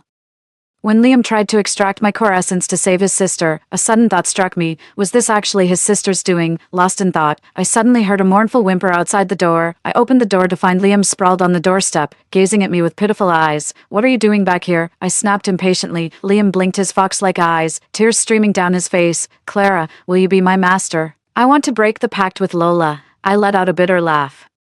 Was breaking the pact my sister's idea? Is he here to sound me out in advance? Thinking I was interested, Liam tried to throw himself into my arms. Out of nowhere, Ethan leaped forward and kicked him flying. Get lost. Who the hell do you think you are? Making moves on my master. Ethan pulled me behind him, his towering frame shielding me completely. Liam tumbled twice in midair with shrieks, then scrambled up to glare venomously at Ethan, but knowing he was no match for Ethan, he dared not make a move. Ethan declared arrogantly, go tell your master to abandon these crooked schemes, or I'll make you both regret the day you were born. With that, Ethan slammed the door shut, leaving Liam stranded outside. The next day, my mother stormed up to me in a rage. So you've got eyes for Lola's orc, and you've been carrying on with him. I was stunned. Mother, when did I ever? Lola saw it with her own eyes yesterday. Liam came looking for you again.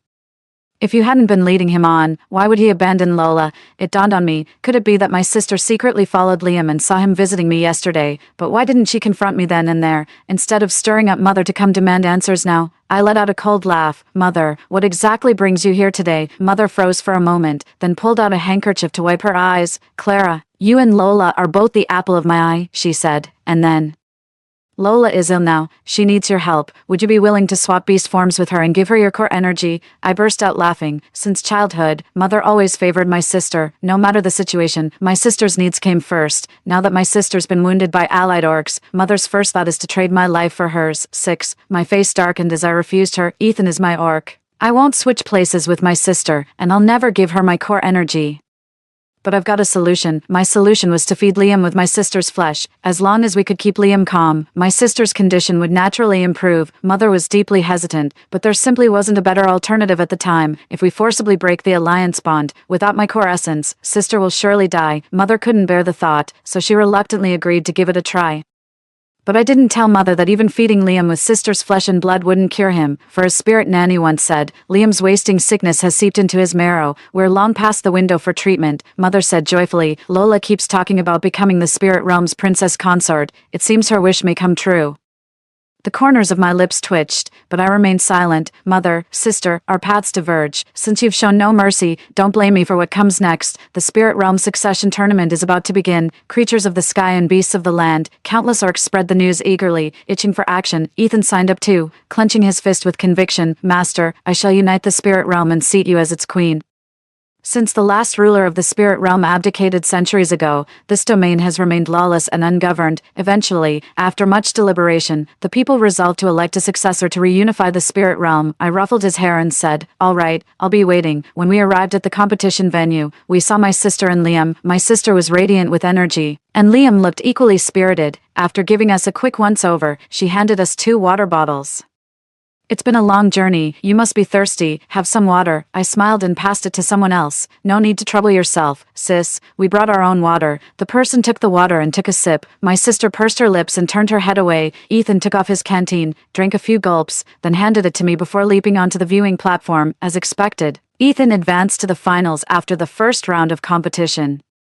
Liam also gave it his all and secured a spot in the finals. His sister couldn't contain her excitement, cheering wildly for Liam, but during the finals, Liam's agitation flared up. He lost the match and was even kicked off the viewing platform by his opponent. The sister gasped and rushed forward. Liam lay limp on the ground, blood trickling from his nose and mouth. Even one of his 9 proud tails had been severed. The sister turned pale. A broken tail signified waning spiritual power, stripping him of eligibility to succeed the spirit realm's throne. "No, this can't be true." My sister shook her head, her eyes clouded with confusion, "but he clearly unified the spirit realm. In his past life, Liam did conquer the spirit realm with my help, but now he hasn't even recovered from his illness. How could he possibly claim the throne as spirit lord?" I shook her shoulders. "Sis, snap out of it." The crowd let out murmurs of pity, their gazes filled with compassion as they looked at her. Then, my husband on the viewing platform began clapping enthusiastically. "The new successor of the spirit realm has emerged." I looked up to see Ethan waving his arm at me excitedly. He truly lived up to expectations. My sister has completely lost it, despite being reborn and scheming relentlessly. Her orc still failed to secure the successor's throne in the spirit realm. Mother's voice turned icy sharp. "How could you be so cruel?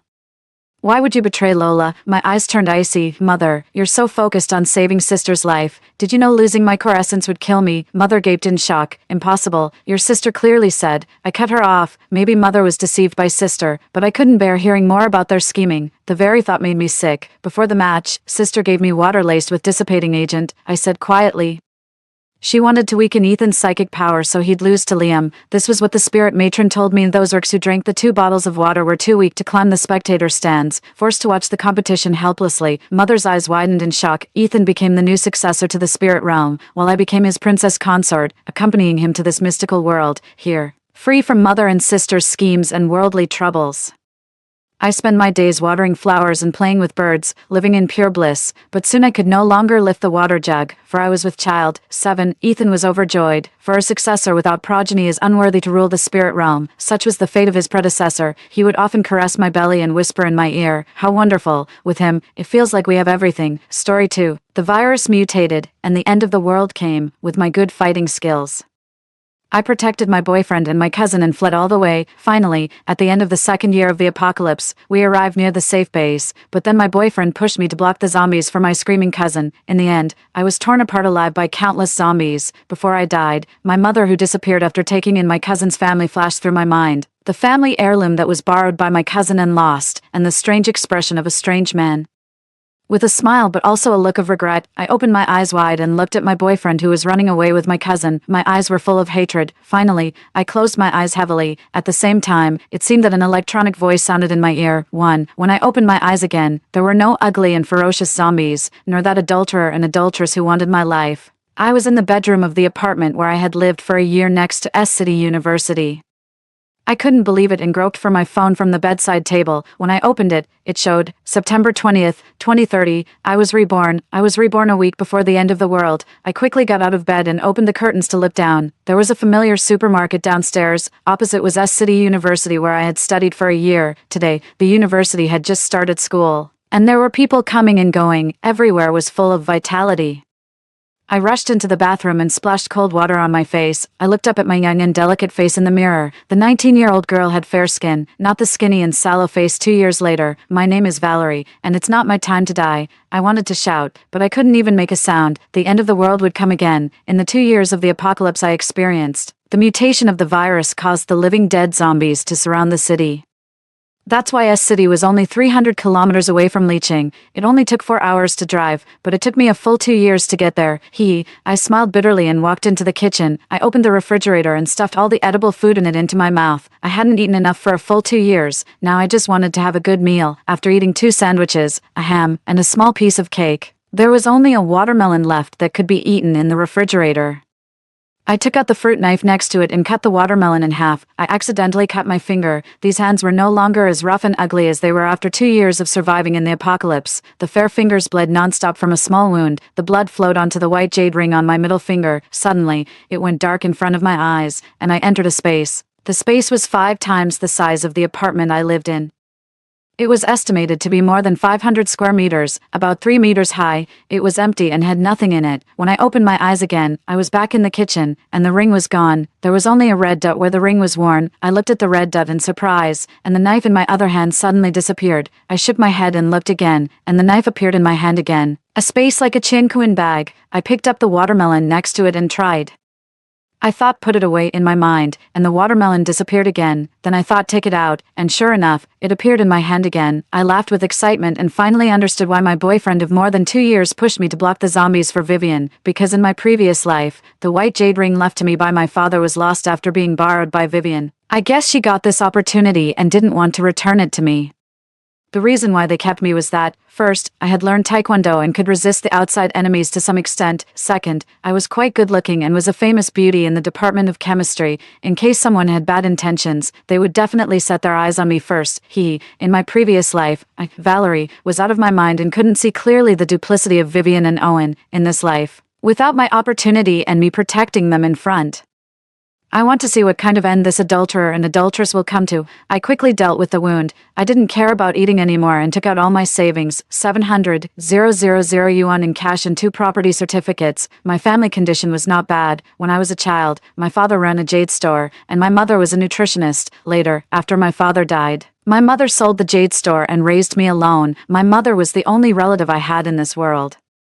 In order to make my mother and I live better in the end of the world, I decided to sell the house and turn it into cash to stockpile food quickly. In fact, there should be 3 property certificates at home. One was the property certificate of the old house, which was given to my father by my grandfather. The property certificate of the villa in Leaching was with my mother. I only had the property certificate of the apartment my mother bought for me when I came to study in S City.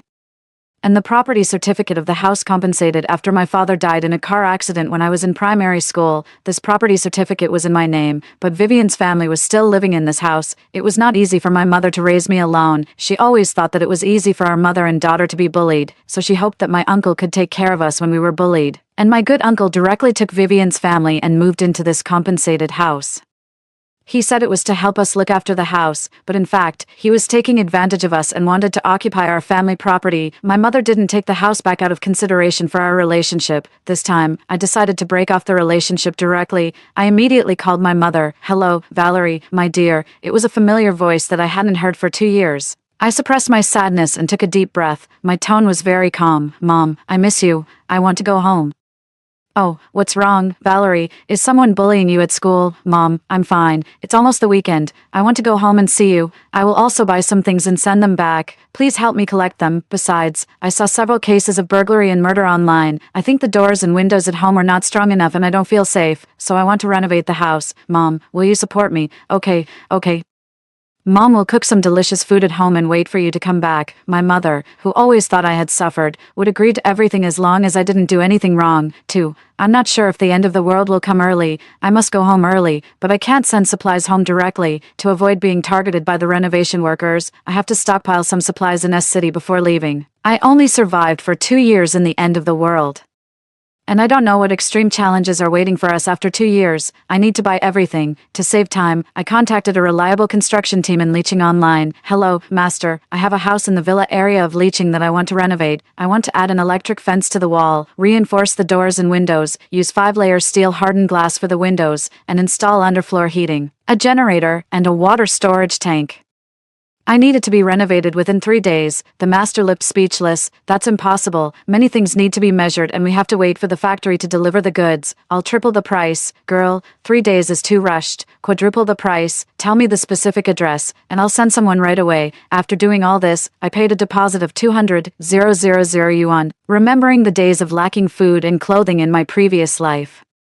I thought that Owen abandoned me immediately and ran away with Vivian because he knew about her space. When they secretly ate and stored food behind my back, I was enduring the cold and hunger. In this life, I must live a good life with my mother. The space was only 500 square meters, and I had to calculate every square meter carefully. Fortunately, it was high enough to stack things, worried about missing something. I made a shopping list for myself: 100 square meters for food, rice, cooking oil, noodles, bread, chocolate, biscuits, instant noodles, self-heating hot pot, meat, vegetables, fruits, dried goods, salt, seasonings, and all kinds of snacks. 100 square meters for water, barreled water, mineral water, domestic water, beverages, milk. 50 square meters for clothing. 1,000 sets of clothes and shoes for my mother and me for all seasons. I also prepared some styles for women, men, and children in case of need. I also added some quilt covers and warm keeping supplies. 50 square meters for medicine, common medicines for daily colds and fevers, injuries from falls, antibiotics, wind oil essence, cooling oil, alcohol, iodophor, disinfected gauze, Yunnan bio, etc. I placed orders in various pharmacies for both traditional Chinese medicine and Western medicine. For the medicines that couldn't be bought, I would collect them when the end of the world came. 100 square meters for daily necessities: toothpaste, toothbrush, paper towels, toilet paper, sanitary napkins, pots and pans, solid alcohol, gas, shampoo, shower gel, hand sanitizer, towels, insecticides, garbage bags, and extra-large trash cans. Among them, I set aside 20 square meters for weapons: baseball bats, crossbows and arrows, spiked clubs, fruit knives, military knives, anti-wolf spray, stun guns, entrenching shovels, etc. For the last 100 square meters, I decided to put a motorhome, an SUV, a motorcycle, and 3 speedboats, and fill them with gasoline and diesel. If I could fill this 500 square meter space that was 3 meters high, my mother and I could live a good life for 10 years in the end of the world. It was too time-consuming and laborious to stockpile supplies by myself. I directly rented a large warehouse in a remote area of Licheng online for 2 weeks. I also contacted 6 intermediaries and hired them for a week at a price of 10,000 yuan each. I gave each of them a purchase list for a category of supplies and asked them to contact the sellers in the large market and buy food, water, daily necessities, and clothing in units of 1,000. I also gave an extra 20,000 yuan to each intermediary who could buy medicines and gasoline. Medicines and gasoline were controlled items, and it was more troublesome to contact the sellers. It was reasonable to give more money. They couldn't buy a lot of medicines and gasoline, but I decided to stockpile some first and collect more when there was no control after the end of the world. There were many things I couldn't explain in detail. Following the principle that the more you say, the more mistakes you make, I told each intermediary, it's a purchase for the company. There is a budget of 1 million yuan. The quality needs to be guaranteed, and other things can be adjusted flexibly.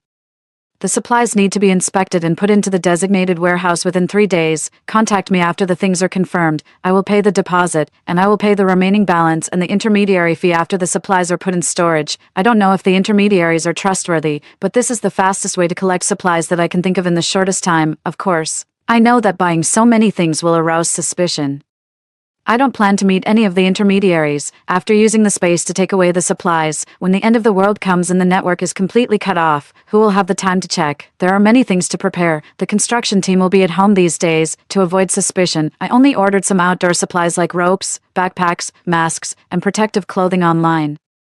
I put all the things in the apartment into the space and made an appointment with the intermediary to sell the 2 houses in my name first. The old villa will be our home for a long time. In my previous life, the old villa was very close to the safe base. In case that area is included in the safe base in the future, it will be a loss to sell it. I tidied myself up, took my ID card and property certificates, and went to meet the intermediary to get the money as soon as possible.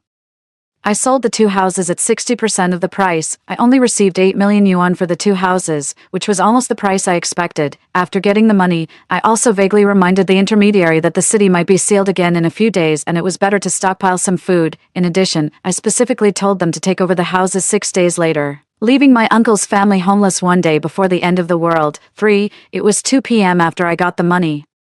and I was going to find a restaurant to eat. Oh, what a coincidence. Vivian was pulling Owen's arm and acting coquettishly on the opposite side of the road. The intermediary store was near the school. It was not surprising to meet either Owen or Vivian, but it was really strange that they were together. I immediately took out my phone and took a few photos. These photos could definitely make people recognize who these two people pulling and tugging were. Owen and I were classmates. Although Vivian was in the same grade as us, she was a student in the Department of Economics and Management. Now, Owen and I had just been in a relationship for less than 3 months. It didn't matter why they were together. I just wanted them to experience the end of the world without me in the space, where their lives would be worse than death. Looking at them, the hatred and killing intent in my eyes were so strong that it seemed I could turn them into knives and stab them into their hearts. Owen seemed to see me and panicked for a moment. He let go of Vivian's hand and walked towards me directly. Vivian slowly followed behind Owen. Valerie, why are you here? Where are you going? He was 185 meters tall, with delicate features and fair skin. Owen looked like a tall, handsome, and sunny boy back then.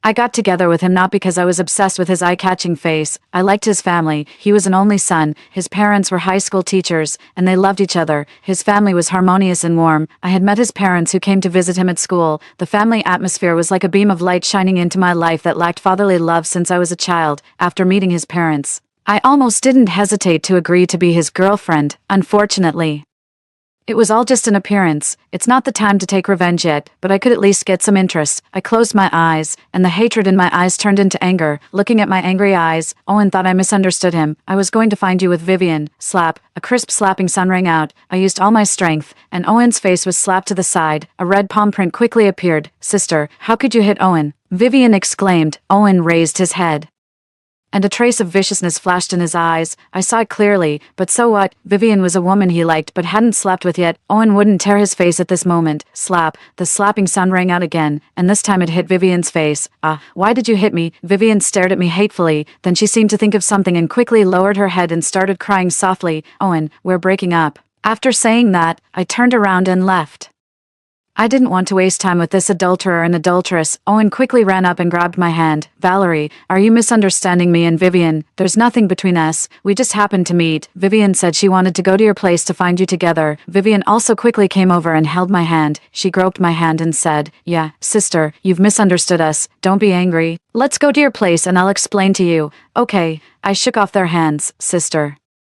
Who's your sister? You were so intimate with my boyfriend. Your family even occupied the inheritance my father got as compensation after the car accident. You ate the food stained with human blood and you still want to be sisters with me? Sister, you've misunderstood. There's nothing between me and Owen. My aunt told us to move in. If you mind, we'll move out right away. Fine. Then call your father immediately and tell them to get out. Vivian tried to hold me again and said anxiously, Sister, what's wrong with you? Slap. I slapped Vivian again. Get lost. Vivian raised her hand as if she wanted to slap me back, but halfway through, she touched her face and cried with tears streaming down her face, Sister, we'll move right away. Can you lend me a ring for 2 days? I have a competition and I need this ring as a prop, just for 2 days. No, 1 day is enough. I was highly alert. In my previous life, it was the same lame excuse. She came to me in a panic and said she lost the ring just 2 days after borrowing it.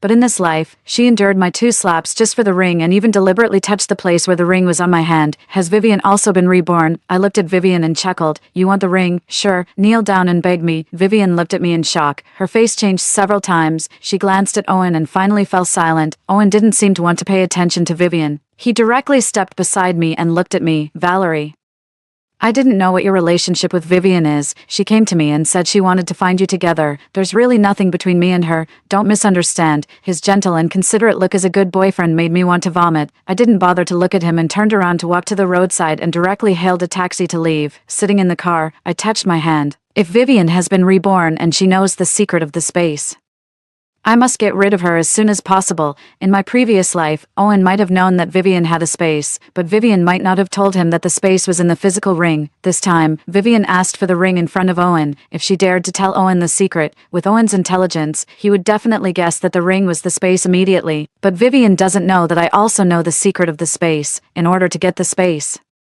she will definitely come to me again, and in order to monopolize the space, she definitely won't be willing to reveal the secret. In order not to let Vivian notice that I've also been reborn, I specifically only asked for a 2-day leave from school, with the 2 days of the weekend added. If she can't find me on the 5th day, she will be kicked out of the house on the 6th day. After thinking it through, I pretended to take out a tablet from my bag. Owen's chat account was still logged in.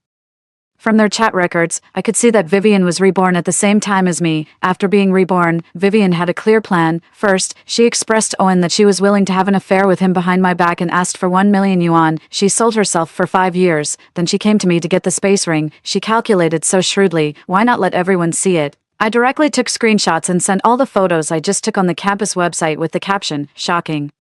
Should we report my boyfriend Owen for soliciting prostitutes? Is the fee of 1 million yuan for Vivian's solicitation expensive? This will definitely arouse a lot of discussion. Let them become famous." After getting out of the taxi, my first stop was the car dealership. As soon as I walked into the car dealership, a salesman with an oiled back hairstyle came over. "Beautiful lady, are you buying a car?" "No. I'm renting a car." The obsequious attitude of the salesman disappeared immediately and he said in an ordinary tone, "What kind of car do you want to rent?" I raised my hand and pointed at a Hummer. "This one. I want to rent it for a week." After paying the deposit and the rent, I drove the car to a roadside restaurant and had a quick stir-fry. I packed 3 boxes of steamed buns to eat on the way later. After eating, I got in the car and put the steaming steamed buns into the space. Then I directly drove to rent a warehouse of 1,000 square meters beside the large market. In addition to asking others to help stockpile supplies, I also had to stockpile a batch myself. Anyway, things can be stacked in the space. I won't know what I'm still lacking until I go to the large market. I visited several agricultural trade stores selling seeds and chose the one with the most complete variety to place an order. "I want all the seeds on your stall. Is it possible to get 100 bags of each kind?" 100 bags of each kind. "Are you sure?" "Sure." The boss looked at me suspiciously. He seemed to think that anything could happen in an agricultural trade store, so he didn't ask more. He directly shouted towards the backyard, "Doe, there's business. Come and move the goods." Then he happily came over and pulled me to sit down. "Young lady, sit down. You're lucky. We just stocked up a few days ago.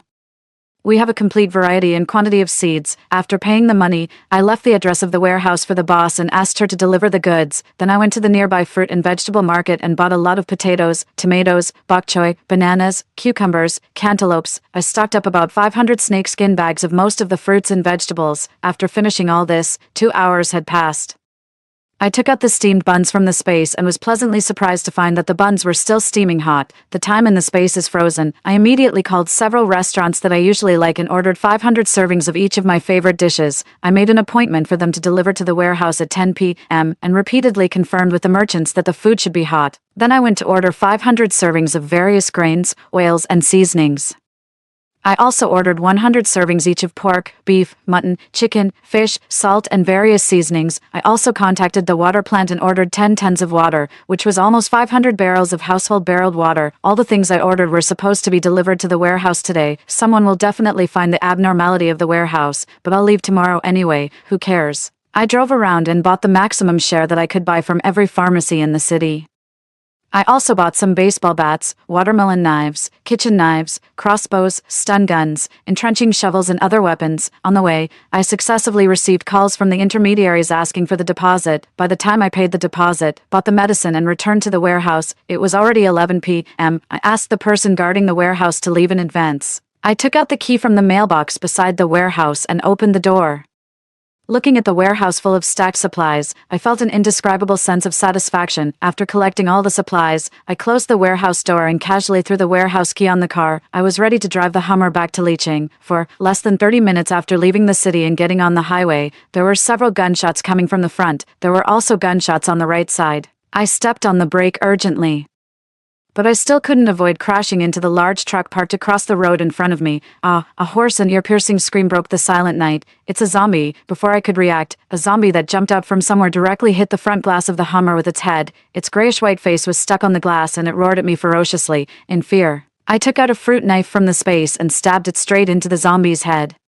Then I quickly took out a backpack from the space, pushed open the car door and climbed out. More intensive gunshots rang out. I quickly ran backward. A harsh breaking sound sounded in front of me. I quickly ran closer and opened the passenger door and got in. "Retreat quickly. There are zombies ahead." Before I finished speaking, the car started again and drove quickly towards the national road beside us. I looked back through the rearview mirror. It was the army. The army was clearing the zombies. The zombies appeared so early. In my previous life, I heard that the virus mutated in a research laboratory deep in the mountains of Yusher near S City. The mother virus escaped. Once bitten, the virus would spread through body fluids and ordinary people would quickly turn into zombies. Ordinary zombies also have the ability to spread the virus, and the newly bitten ordinary zombies have similar visual, olfactory, auditory, and motor abilities to normal humans. But these abilities will deteriorate as the time of being bitten gets longer, that is to say, other zombies will self-destruct over time. The only thing that really needs to be killed is the mother virus. It is said that the mother virus has abilities beyond human limits and is elusive. As long as the mother virus is not completely eliminated, the zombies will never end. To kill a zombie, you just need to hit its heart or head, looking at the zombies that were shot and fell behind.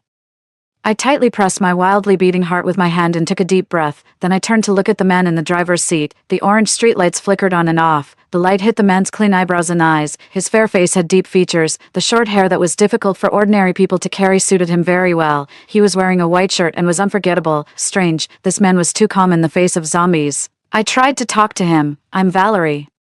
"Thank you just now." The man was silent for a while. His dark pupils glanced at me indifferently and his clean and deep voice sounded, "Trevor, you're welcome. Wait, why does this name sound so familiar? But I really can't remember where I heard it. Are you going to Leeching? My car was damaged just now. If you're going to Leeching, can you give me a ride? I can pay for the fare." "Yeah." Before I could talk to him more, dense gunshots rang out again from behind.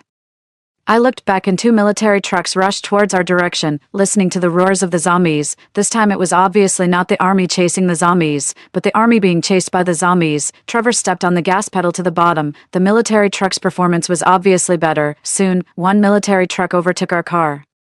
A soldier with a wheat-colored complexion on the military truck stretched out his hand from the car window and motioned for us to drive the car into the gas station not far ahead. As soon as the car entered the station, everyone desperately ran towards the service supermarket behind the gas station. At this time, there were no other people in the gas station except the 2 gas station employees. As soon as we entered the supermarket, a young soldier got out of the military truck and ran towards us. He spoke very quickly. "We're going to lead the zombies to the gas station and blow it up. You guys leave from the back quickly." They were going to blow up the gas station. Did they plan to die together with the zombies? "Give me a gun. I can use it." Trevor's expression was quite calm. The young soldier directly threw the gun in his hand to Trevor and quickly took out another one from his waist. In the face of zombies, what were prohibited items? It was already good to be able to survive. Trevor took the gun and pulled me to run towards the back of the supermarket. 2 gas station employees and 2 soldiers ran with us. At this time, another military truck crashed into the supermarket door. I turned around and saw a swarm of zombies following behind the military truck. Among them, there was a male zombie with his upper body bare. His whole body was blue. He jumped onto the military truck in one step.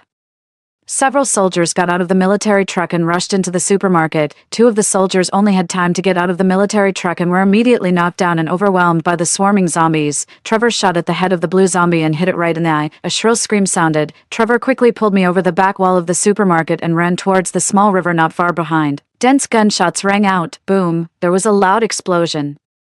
The shockwave of the explosion pushed us into the river. Boom, boom, boom. The gas station exploded for the second time. I felt someone holding me tightly in the river. The next moment, a burning pain came from my head and I lost consciousness. 5. In a daze, I saw the dilapidated Inuan villa area in Leeching. In my villa, there were only my uncle with a sallow face and my cousin. Where was my mother? I searched every room in the villa but couldn't find my mother.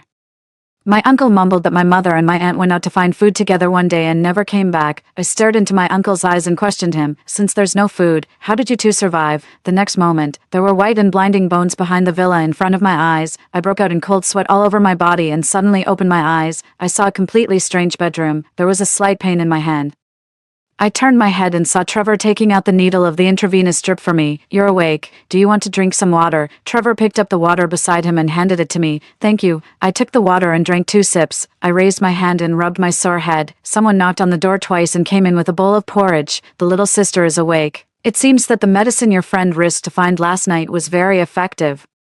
It was a woman wearing a gas station employee's uniform. She looked about 30 years old and was very thin. She said her name was Willow and she came to bring me the porridge. After delivering the porridge, she left, risking finding medicine. I looked at Trevor in a daze. "Thank you for saving me." What did she mean by risking and finding medicine? We had just met. I didn't expect Trevor to take risks for a stranger like me. It wasn't very dangerous. I'm a doctor. There was a clinic nearby.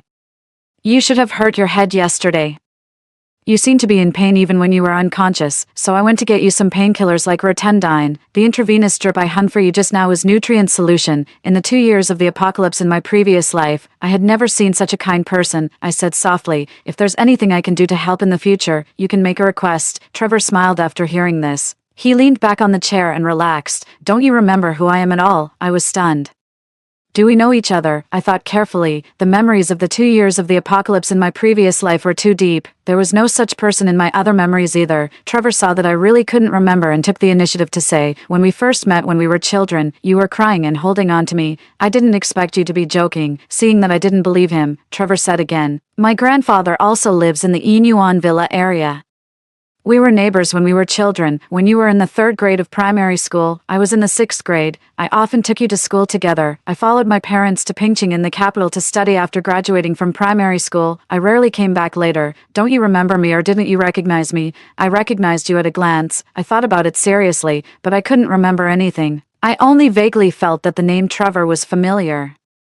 But I still tried to call out, Brother Trevor. Trevor briefly told me what happened after I passed out, after the explosion stopped. When we came out of the river, we had been washed away from the gas station. The 6 of us had some scratches more or less, but I was the only one who passed out because I was hit by a panel. The gas station and its surroundings had been flattened. The flames were blinding. But before we could feel sorry for the soldiers, we saw that the people who were awakened by the explosion and came out to check the situation all turned into zombies one by one. That explosion took away all the other zombies at the gas station, but the mother virus didn't die. After escaping from the explosion, it vented its anger on the nearby residents like a madman, according to the 2 soldiers who escaped with us. The research direction of the Usher Research Institute at that time was human body transformation.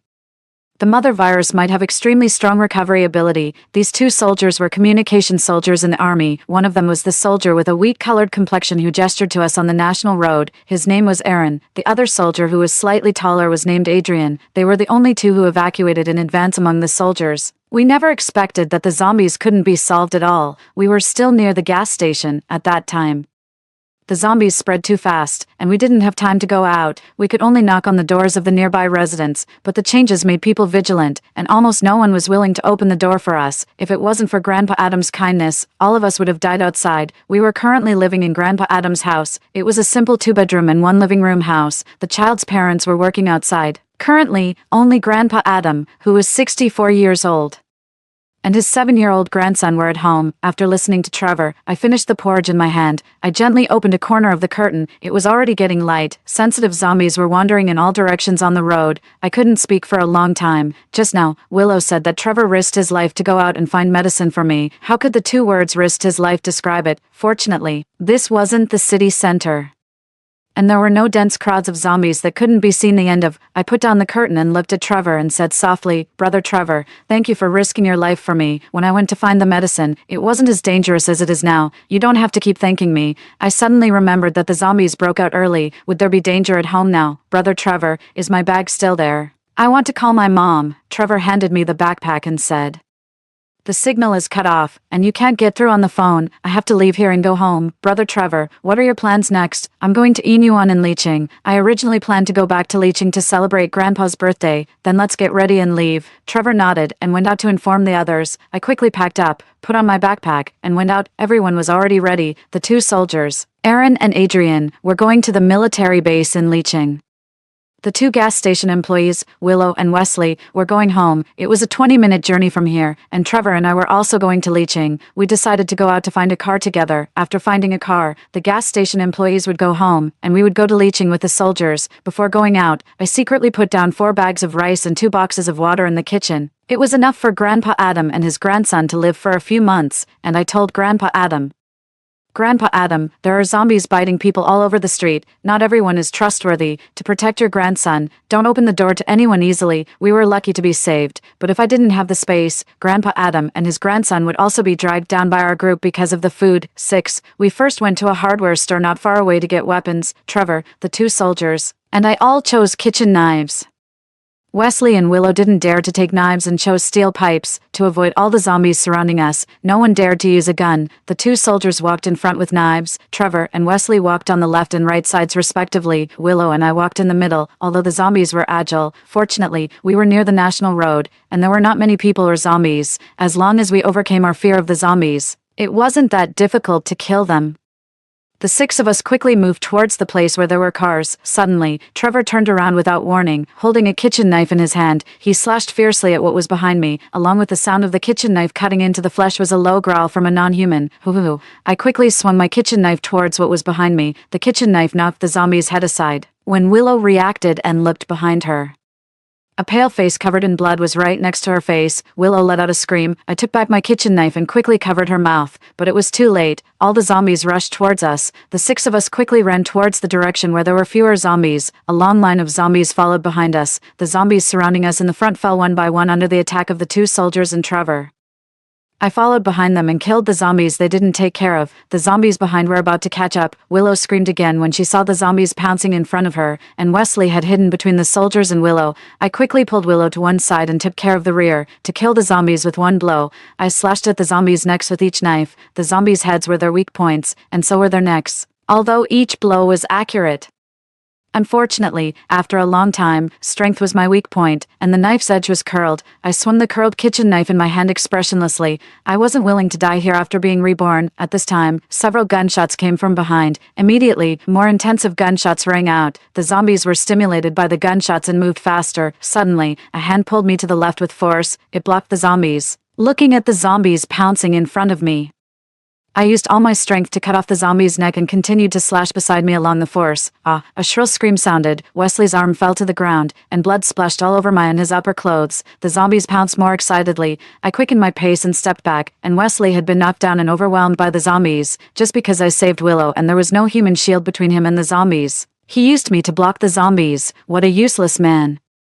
Did he think women were weak and could be bullied? In my previous life, I was pushed into the zombie horde once. How could I not be on guard in this life? The army is here. Willow seemed to not see the dead Wesley and looked towards the direction of the army in surprise. Trevor glanced in my direction. Seeing that I was okay, he didn't say anything. The group of us accelerated the speed of clearing the zombies, but among the zombies, I saw Wesley, who had been knocked down by the zombies. He was covered in blood, and his grayish-white eyes that had obviously turned into a zombie stared at me. I was shocked. Before I could react, I saw Wesley pounce towards me faster than the other zombies. Obviously, Willow was closer to Wesley. I quickly took out a new kitchen knife from the space and slashed at Wesley's neck. Then I continued to run backward. I turned my head and saw that Wesley had completely fallen. 7. A dozen military trucks could be seen ahead. The soldiers wearing green camouflage uniforms were standing on the roof of the trucks and shooting at the zombies in an orderly manner. Strangely, each shot didn't hit the zombies' heads, and no blood flowed out. The zombies lay quietly on the ground. The zombies in the middle of the road were also moved to the side of the road by the soldiers. This scene was very strange. The 2 soldiers should have been called to ask questions. Trevor, Willow, and I were taken onto a military green truck heading out of the city. Through the car window, it was obvious that this section of the national road had been blocked off. It was not easy to get off the truck. We were taken to a shed for a full-body examination and questioning. After being quarantined for 24 hours, we signed a national confidentiality agreement and were released. Until now, I finally understood why I thought the end of the world would come in a week, but I met the zombies so early.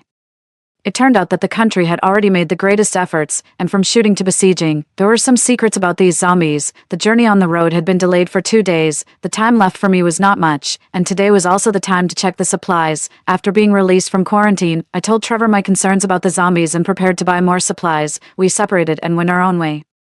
I rented a car again and drove directly to the warehouse I rented before. I didn't meet the intermediaries. It was all online transactions. After the last batch of supplies was put into storage, I handed over the balance and the warehouse password to the intermediaries online, and this deal was over. After everyone evacuated, I drove around the warehouse to observe it and then entered the warehouse to collect the supplies with the space. After collecting the supplies, I always felt that there was a burning gaze staring at me from behind. I looked back, but there was nothing. Was I exposed? I quickly left the warehouse and drove around the warehouse again to observe. Still, I found nothing. I couldn't be sure if there was someone or it was just an illusion. I didn't care so much. I would go home to see my mom first. It was already evening when I returned to the community. There was a large truck unloading goods in front of Trevor's house next door. When Trevor saw me passing by, he came over and exchanged contact information with me. The construction of my house for 3 days had also ended. I thought my mom had paid the balance to the construction team. I opened the door with the key and saw my mom cutting vegetables in the kitchen wearing an apron. The warm light shone on her, and she was still the same as in my memory. My mom turned around and walked towards me when she heard the sound. Ching ching, you're back. I thought you didn't come back yesterday, but you should be home today. We can have a meal soon. Listening to my mom's chattering voice, this rebirth finally felt real. When my mom came over, I hugged her and my eyes couldn't help but turn red. There was no time when I was more grateful than at this moment that I had a space full of supplies. The end of the world would still come, but I could take my mom and rewrite our destiny. After tidying up and having a meal, I pulled my mom to sit down. Mom, I want to tell you something. Although it's absurd, you must believe me. I told my mom everything that happened in my previous life without hiding anything. At first, my mom thought I had a big dream and hugged me to comfort me, until I showed my mom my space ability. The national road to leeching is already in chaos. In 4 days, the virus will break out completely. Mom, you have to believe me. My uncle and his family really killed us. I don't ask you to take revenge. I just need you to ignore them. Listening to my choking voice, my mom's throat tightened. Finally, she said with difficulty, Ching Ching, Mom believes you. No matter what happens in the future, Mom will stand by your side. 8. In the afternoon of September 26, 2030, Vivian's family was finally driven out of the house. Vivian didn't have much money in her hand. Her parents wouldn't believe the so-called end-of-the-world statement. All Vivian could do was try to stockpile food at home. But no matter how much food she stockpiled, she didn't have a house. These foods would only become their death warrants. Vivian's family appeared in front of my house with big and small bags of luggage and a pile of food that was obviously stockpiled by Vivian when she went home. They banged on the door. Just listening to the sound was enough to show how angry they were. I picked up a baseball bat and hit Vivian's father's hand that was knocking on the door. Vivian's father was startled and quickly stepped aside to avoid it. The baseball bat narrowly missed his hand, but before he could be lucky, out of the corner of his eye, he saw the baseball bat hitting towards his head. Vivian's father hurriedly hid behind his son. Theodore, murder. You're worse than an animal. You even want to kill your own uncle. The old ones are despicable, and the young ones are also despicable. On the 6th of last month, I saw you checking into a hotel with another woman at the Binley Hotel. A few days ago, I saw Vivian flirting with my boyfriend. The upper beam is crooked, and the lower beam is also crooked. Get away from here, or I'll let you know what it means to be worse than dead. When I mentioned the Binley Hotel, my uncle obviously became guilty. But his anger quickly replaced it. He raised his hand to grab my baseball bat. I turned around and took out a kitchen knife from behind. Out of the corner of my eye, I saw my aunt's expression change from doubt to shock, and then her eyes turned red. It seemed that she thought of something. I stepped back behind the door and closed the door with force. I learned this news from Vivian in my previous life when she pretended to be pitiful and revealed it to me. The whole family knew about it. Except my aunt, but from my perspective, my aunt, who is the most active in occupying my family's property and thought that my family only had me and my mom left and that my cousin should inherit the family business in the future, wasn't worthy of pity. It didn't matter whether my aunt believed it or not. What was important was to plant the seeds of doubt and make their family fall apart from the inside. The sound of their argument came from outside the door. Soon, they knocked on the door again. I have something very important to tell you. I have something that can save our lives. Vivian's anxious voice sounded outside the door. I directly hung a loudspeaker on the door. My uncle, Tobias, occupied the family property. Tobias cheated on his wife at X hotel on X month X day. My cousin, Vivian, seduced my boyfriend, and they still dared to come to the door to grab the ancestral house. As soon as I hung up the loudspeaker, my uncle slapped Vivian. Why did you seduce her boyfriend? If it wasn't for you, would she have sold the house? Before Vivian could defend herself, Trevor came with the property management to drive them away and directly said that he had called the police, forced by the property management's eviction and the ridicule of the onlookers in the villa area. Vivian's family dragged their big and small bags and a lot of food and went to a hotel outside the villa area in full view. I then brought a basin of chicken cooked by my mom from home and sent it to Trevor's house to express my gratitude. That night, Vivian sent me a friend verification message. I've called Owen over. We can explain to you. Can we meet? That's exactly what I want. I directly approved her friend request and replied, what's between me and Owen? When did you have the right to call him? Act crazy. The more unreasonable I am, the more normal it is. It's really a misunderstanding. You can hit me or scold me, but I just want to clear up the misunderstanding. Really, tie Owen up and let me vent my anger. Okay, as long as you're willing to lend me the ring. After 12 o'clock at night, I went to the hotel. Owen had come from school in the afternoon and was staying in the room next to Vivian's family, knowing that the end of the world was coming. Vivian was quite generous and directly booked a penthouse suite in the hotel. As soon as I knocked on the door, Owen opened it. When he saw me, he immediately came to hug me. I dodged into the room. Vivian was sitting at the table and warmly greeted me. Sister, you're finally here. Are you thirsty? Have a glass of water first. I looked at Vivian coldly. Didn't you say you would tie him up for me to vent my anger? What? Can't you do it? They exchanged a glance. Owen closed the door and came to hug me again. I took out an electric stun baton from the space with my hands behind my back and stunned Owen directly. Vivian stared at me in surprise. The space. Before she could say anything more, I kicked her to the ground. I used all my strength for this kick. Vivian almost fainted from the kick. After calming down for a while, Vivian stared blankly at the ceiling and muttered, Why, I've been reborn, and now you're here to stop me. You've been reborn, and is this all you can do? Vivian's face turned pale with anger. What do you know? I'm not like you. I have no money, so I can only borrow from Owen. After you sent the chat records to the school network, Owen didn't want to lend me money anymore. I told him the end of the world was coming and asked him to stockpile food, but he didn't believe me at all. He came here because he couldn't stand the rumors and wanted to sleep with you and threaten you to clarify the things on the school network. Really? Then we'll settle both the old and new grudges this time. I took out the medicine made from Diefenbachia and pinched Vivian's neck to make her swallow it. After making her lose her voice with the poison, I severed her hand tendons. Vivian curled up in pain and couldn't make a sound with her hoarse throat. She soon fainted from the pain. The grudges from the previous life end here. As for the grudges in this life, I picked up the water that Vivian prepared for me on the table and made her drink it. I kicked Owen, who was lying on the ground, made a 10 cm long wound on each of his calves, tied him up and hung him on the second floor. The blood from the wounds dripped to the ground along his calves. When he woke up, there would be a surprise waiting for him. I took out the surveillance cameras and installed them in the room and the corridor. Then I climbed from the outer wall of the hotel to my uncle's room next door, installed a surveillance camera above the window, and sent out a drone to monitor at all times. After doing all this, I went home, at 2 a.m. on September 27, 2030. In the surveillance footage, Vivian woke up. Her face was flushed. She struggled to get up from the ground, opened the door with her body, and kicked the door of the next room. Seeing her disheveled look, Vivian's parents immediately called 110 and 120, but no one answered. Finally, they called 2 hotel staff and a security guard to go to the hospital together. However, the smell of blood on Owen had already attracted some zombies. Under the cover of the night, the zombies had come downstairs of the hotel. Yes, the national end of the world came again. 3 hours ago, the zombies had spread rapidly around with the national road as the center. Vivian was helped into the car. In a daze, she saw 5 or 6 people on the ground gnawing on something. 2 of them noticed them and were about to stand up. Vivian woke up instantly and struggled to get out of the car and rushed into the hotel. Vivian's father and Vivian's mother were wondering what was going on when a sharp scream suddenly burst out in their ears. The 2 hotel staff were being gnawed on by the zombies, and other zombies were running towards Vivian's father and Vivian's mother.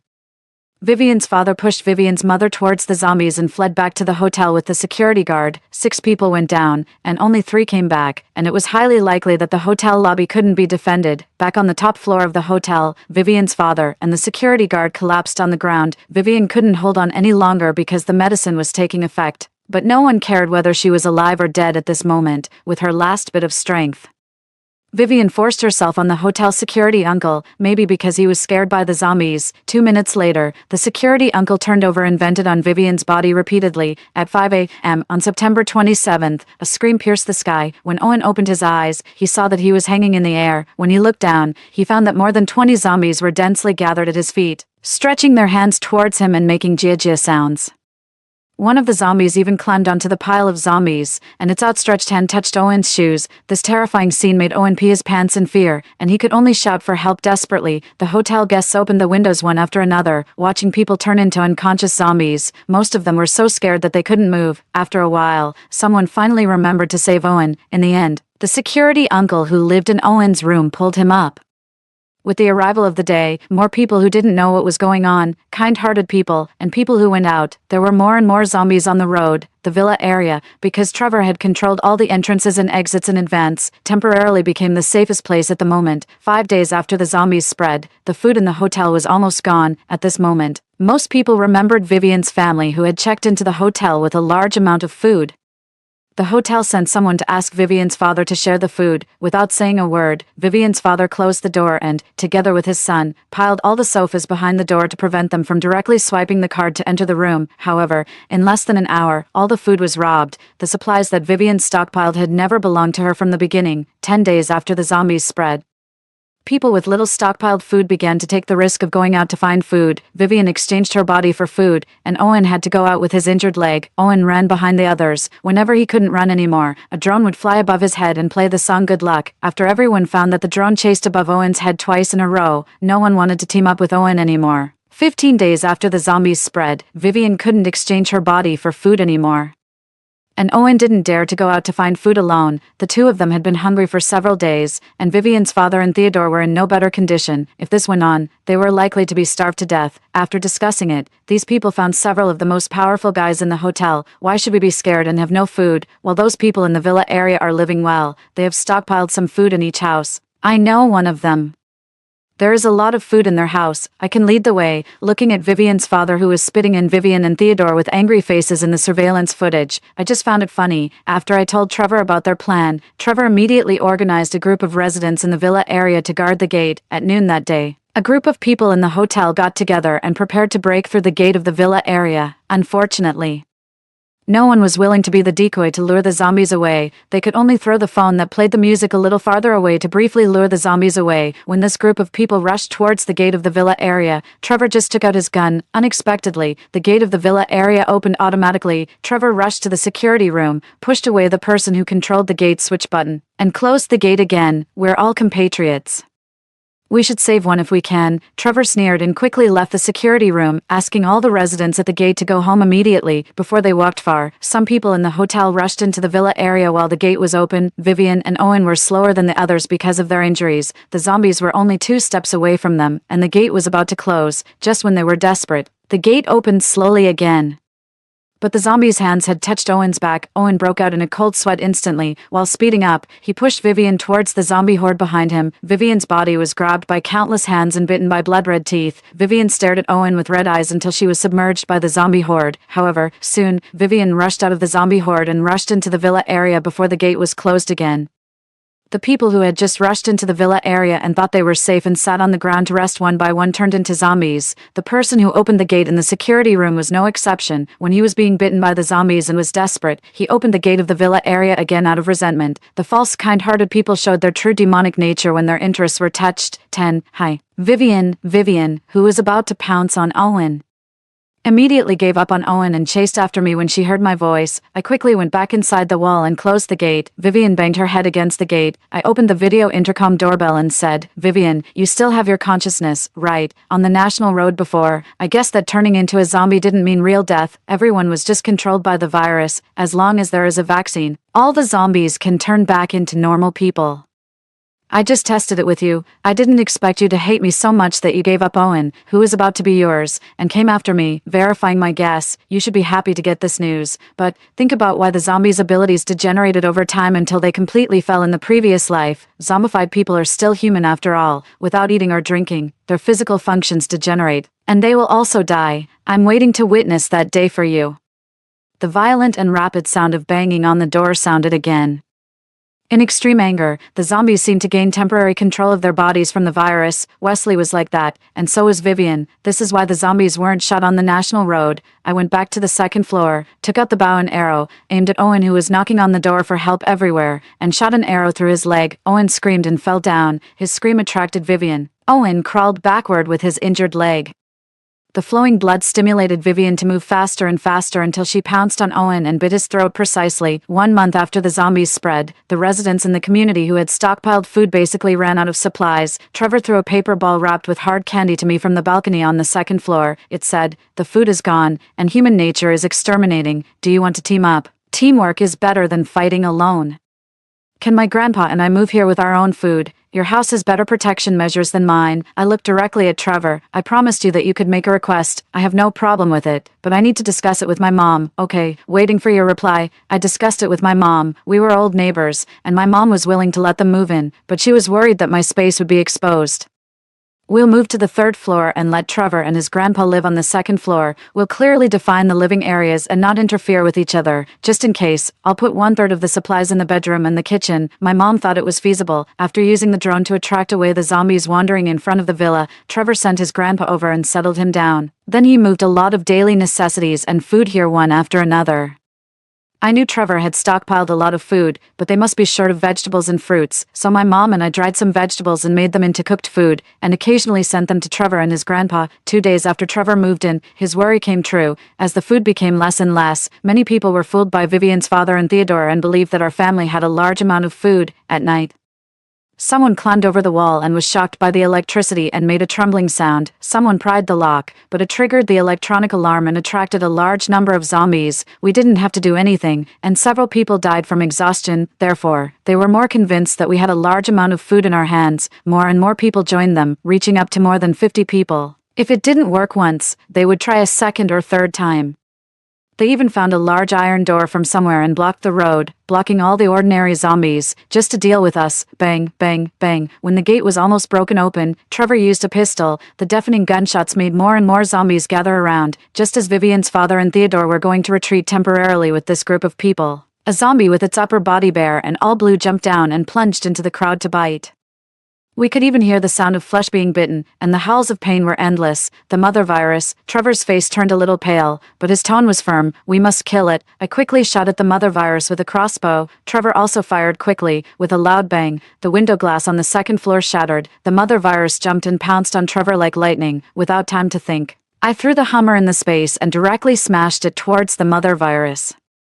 With a bang, the mother virus and the car fell into the yard together. The mother virus rolled on the ground twice and then bounced up again. This time, it pounced on me. I threw out a motorcycle from the space again, but the mother virus quickly. I was knocked to the ground. Before I fainted, I vaguely saw the bloody teeth of the mother virus. 3 months after the zombies spread, when I woke up again, 2 months had passed. Trevor said that he had dealt with the mother virus. As for me, I was very lucky. The mother virus didn't bite through my skin. My fainting should be related to a concussion. My mom and grandpa were still alive, and the supplies I had left and the supplies he had stored were still enough, but the others in the community were in a much worse situation. Their supplies were all used up, and they started killing each other. They had even resorted to cannibalism. Vivian's father and Theodore had been. I lowered my eyes and didn't say anything.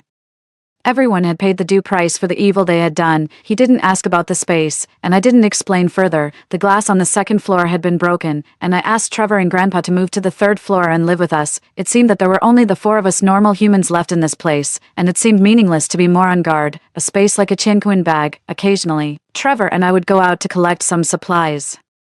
And we also wanted to see if a safe base would be established. 1 year after the zombies spread, the safe base in Leeching was established. I donated the seeds I had collected before the end of the world and got the opportunity to move in. I was also allocated a nice 2-story small building. Our 2 families supported each other this year, and we got along very well, so we planned to live together in the future. Trevor became a doctor in the base, and I became the captain of the guard team with my martial arts skills. 3 years after the zombies spread, since the virus vaccine hadn't been developed yet, and the number of zombies was still increasing while some were dying, the leadership finally decided to clear all the zombies. No one knew that their relatives and friends were still alive after being bitten, and no one knew that their relatives and friends would die with their consciousness clear.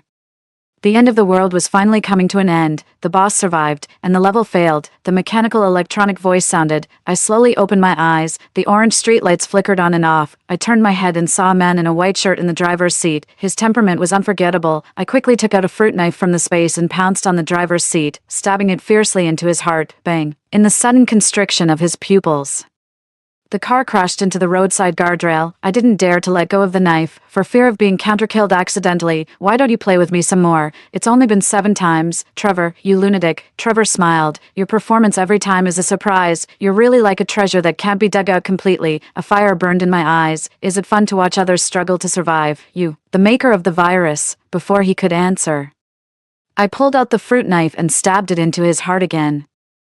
Trevor let out a muffled groan and finally stopped breathing completely. Trevor was never a doctor. He was a virology researcher, the maker of the mother virus who held the virus vaccine, and I had entered a virus kingdom game. The first life was set by the plot, and every life after that was my revenge after my self-awareness awakened, after Trevor discovered that I was a time traveler with a space. He had been observing and teasing me from the side. As long as he didn't die, I would be trapped in the cycle forever. The boss is dead, and the level is successfully cleared. The mechanical electronic voice sounded again. When I opened my eyes again, I was in the familiar bedroom of the apartment.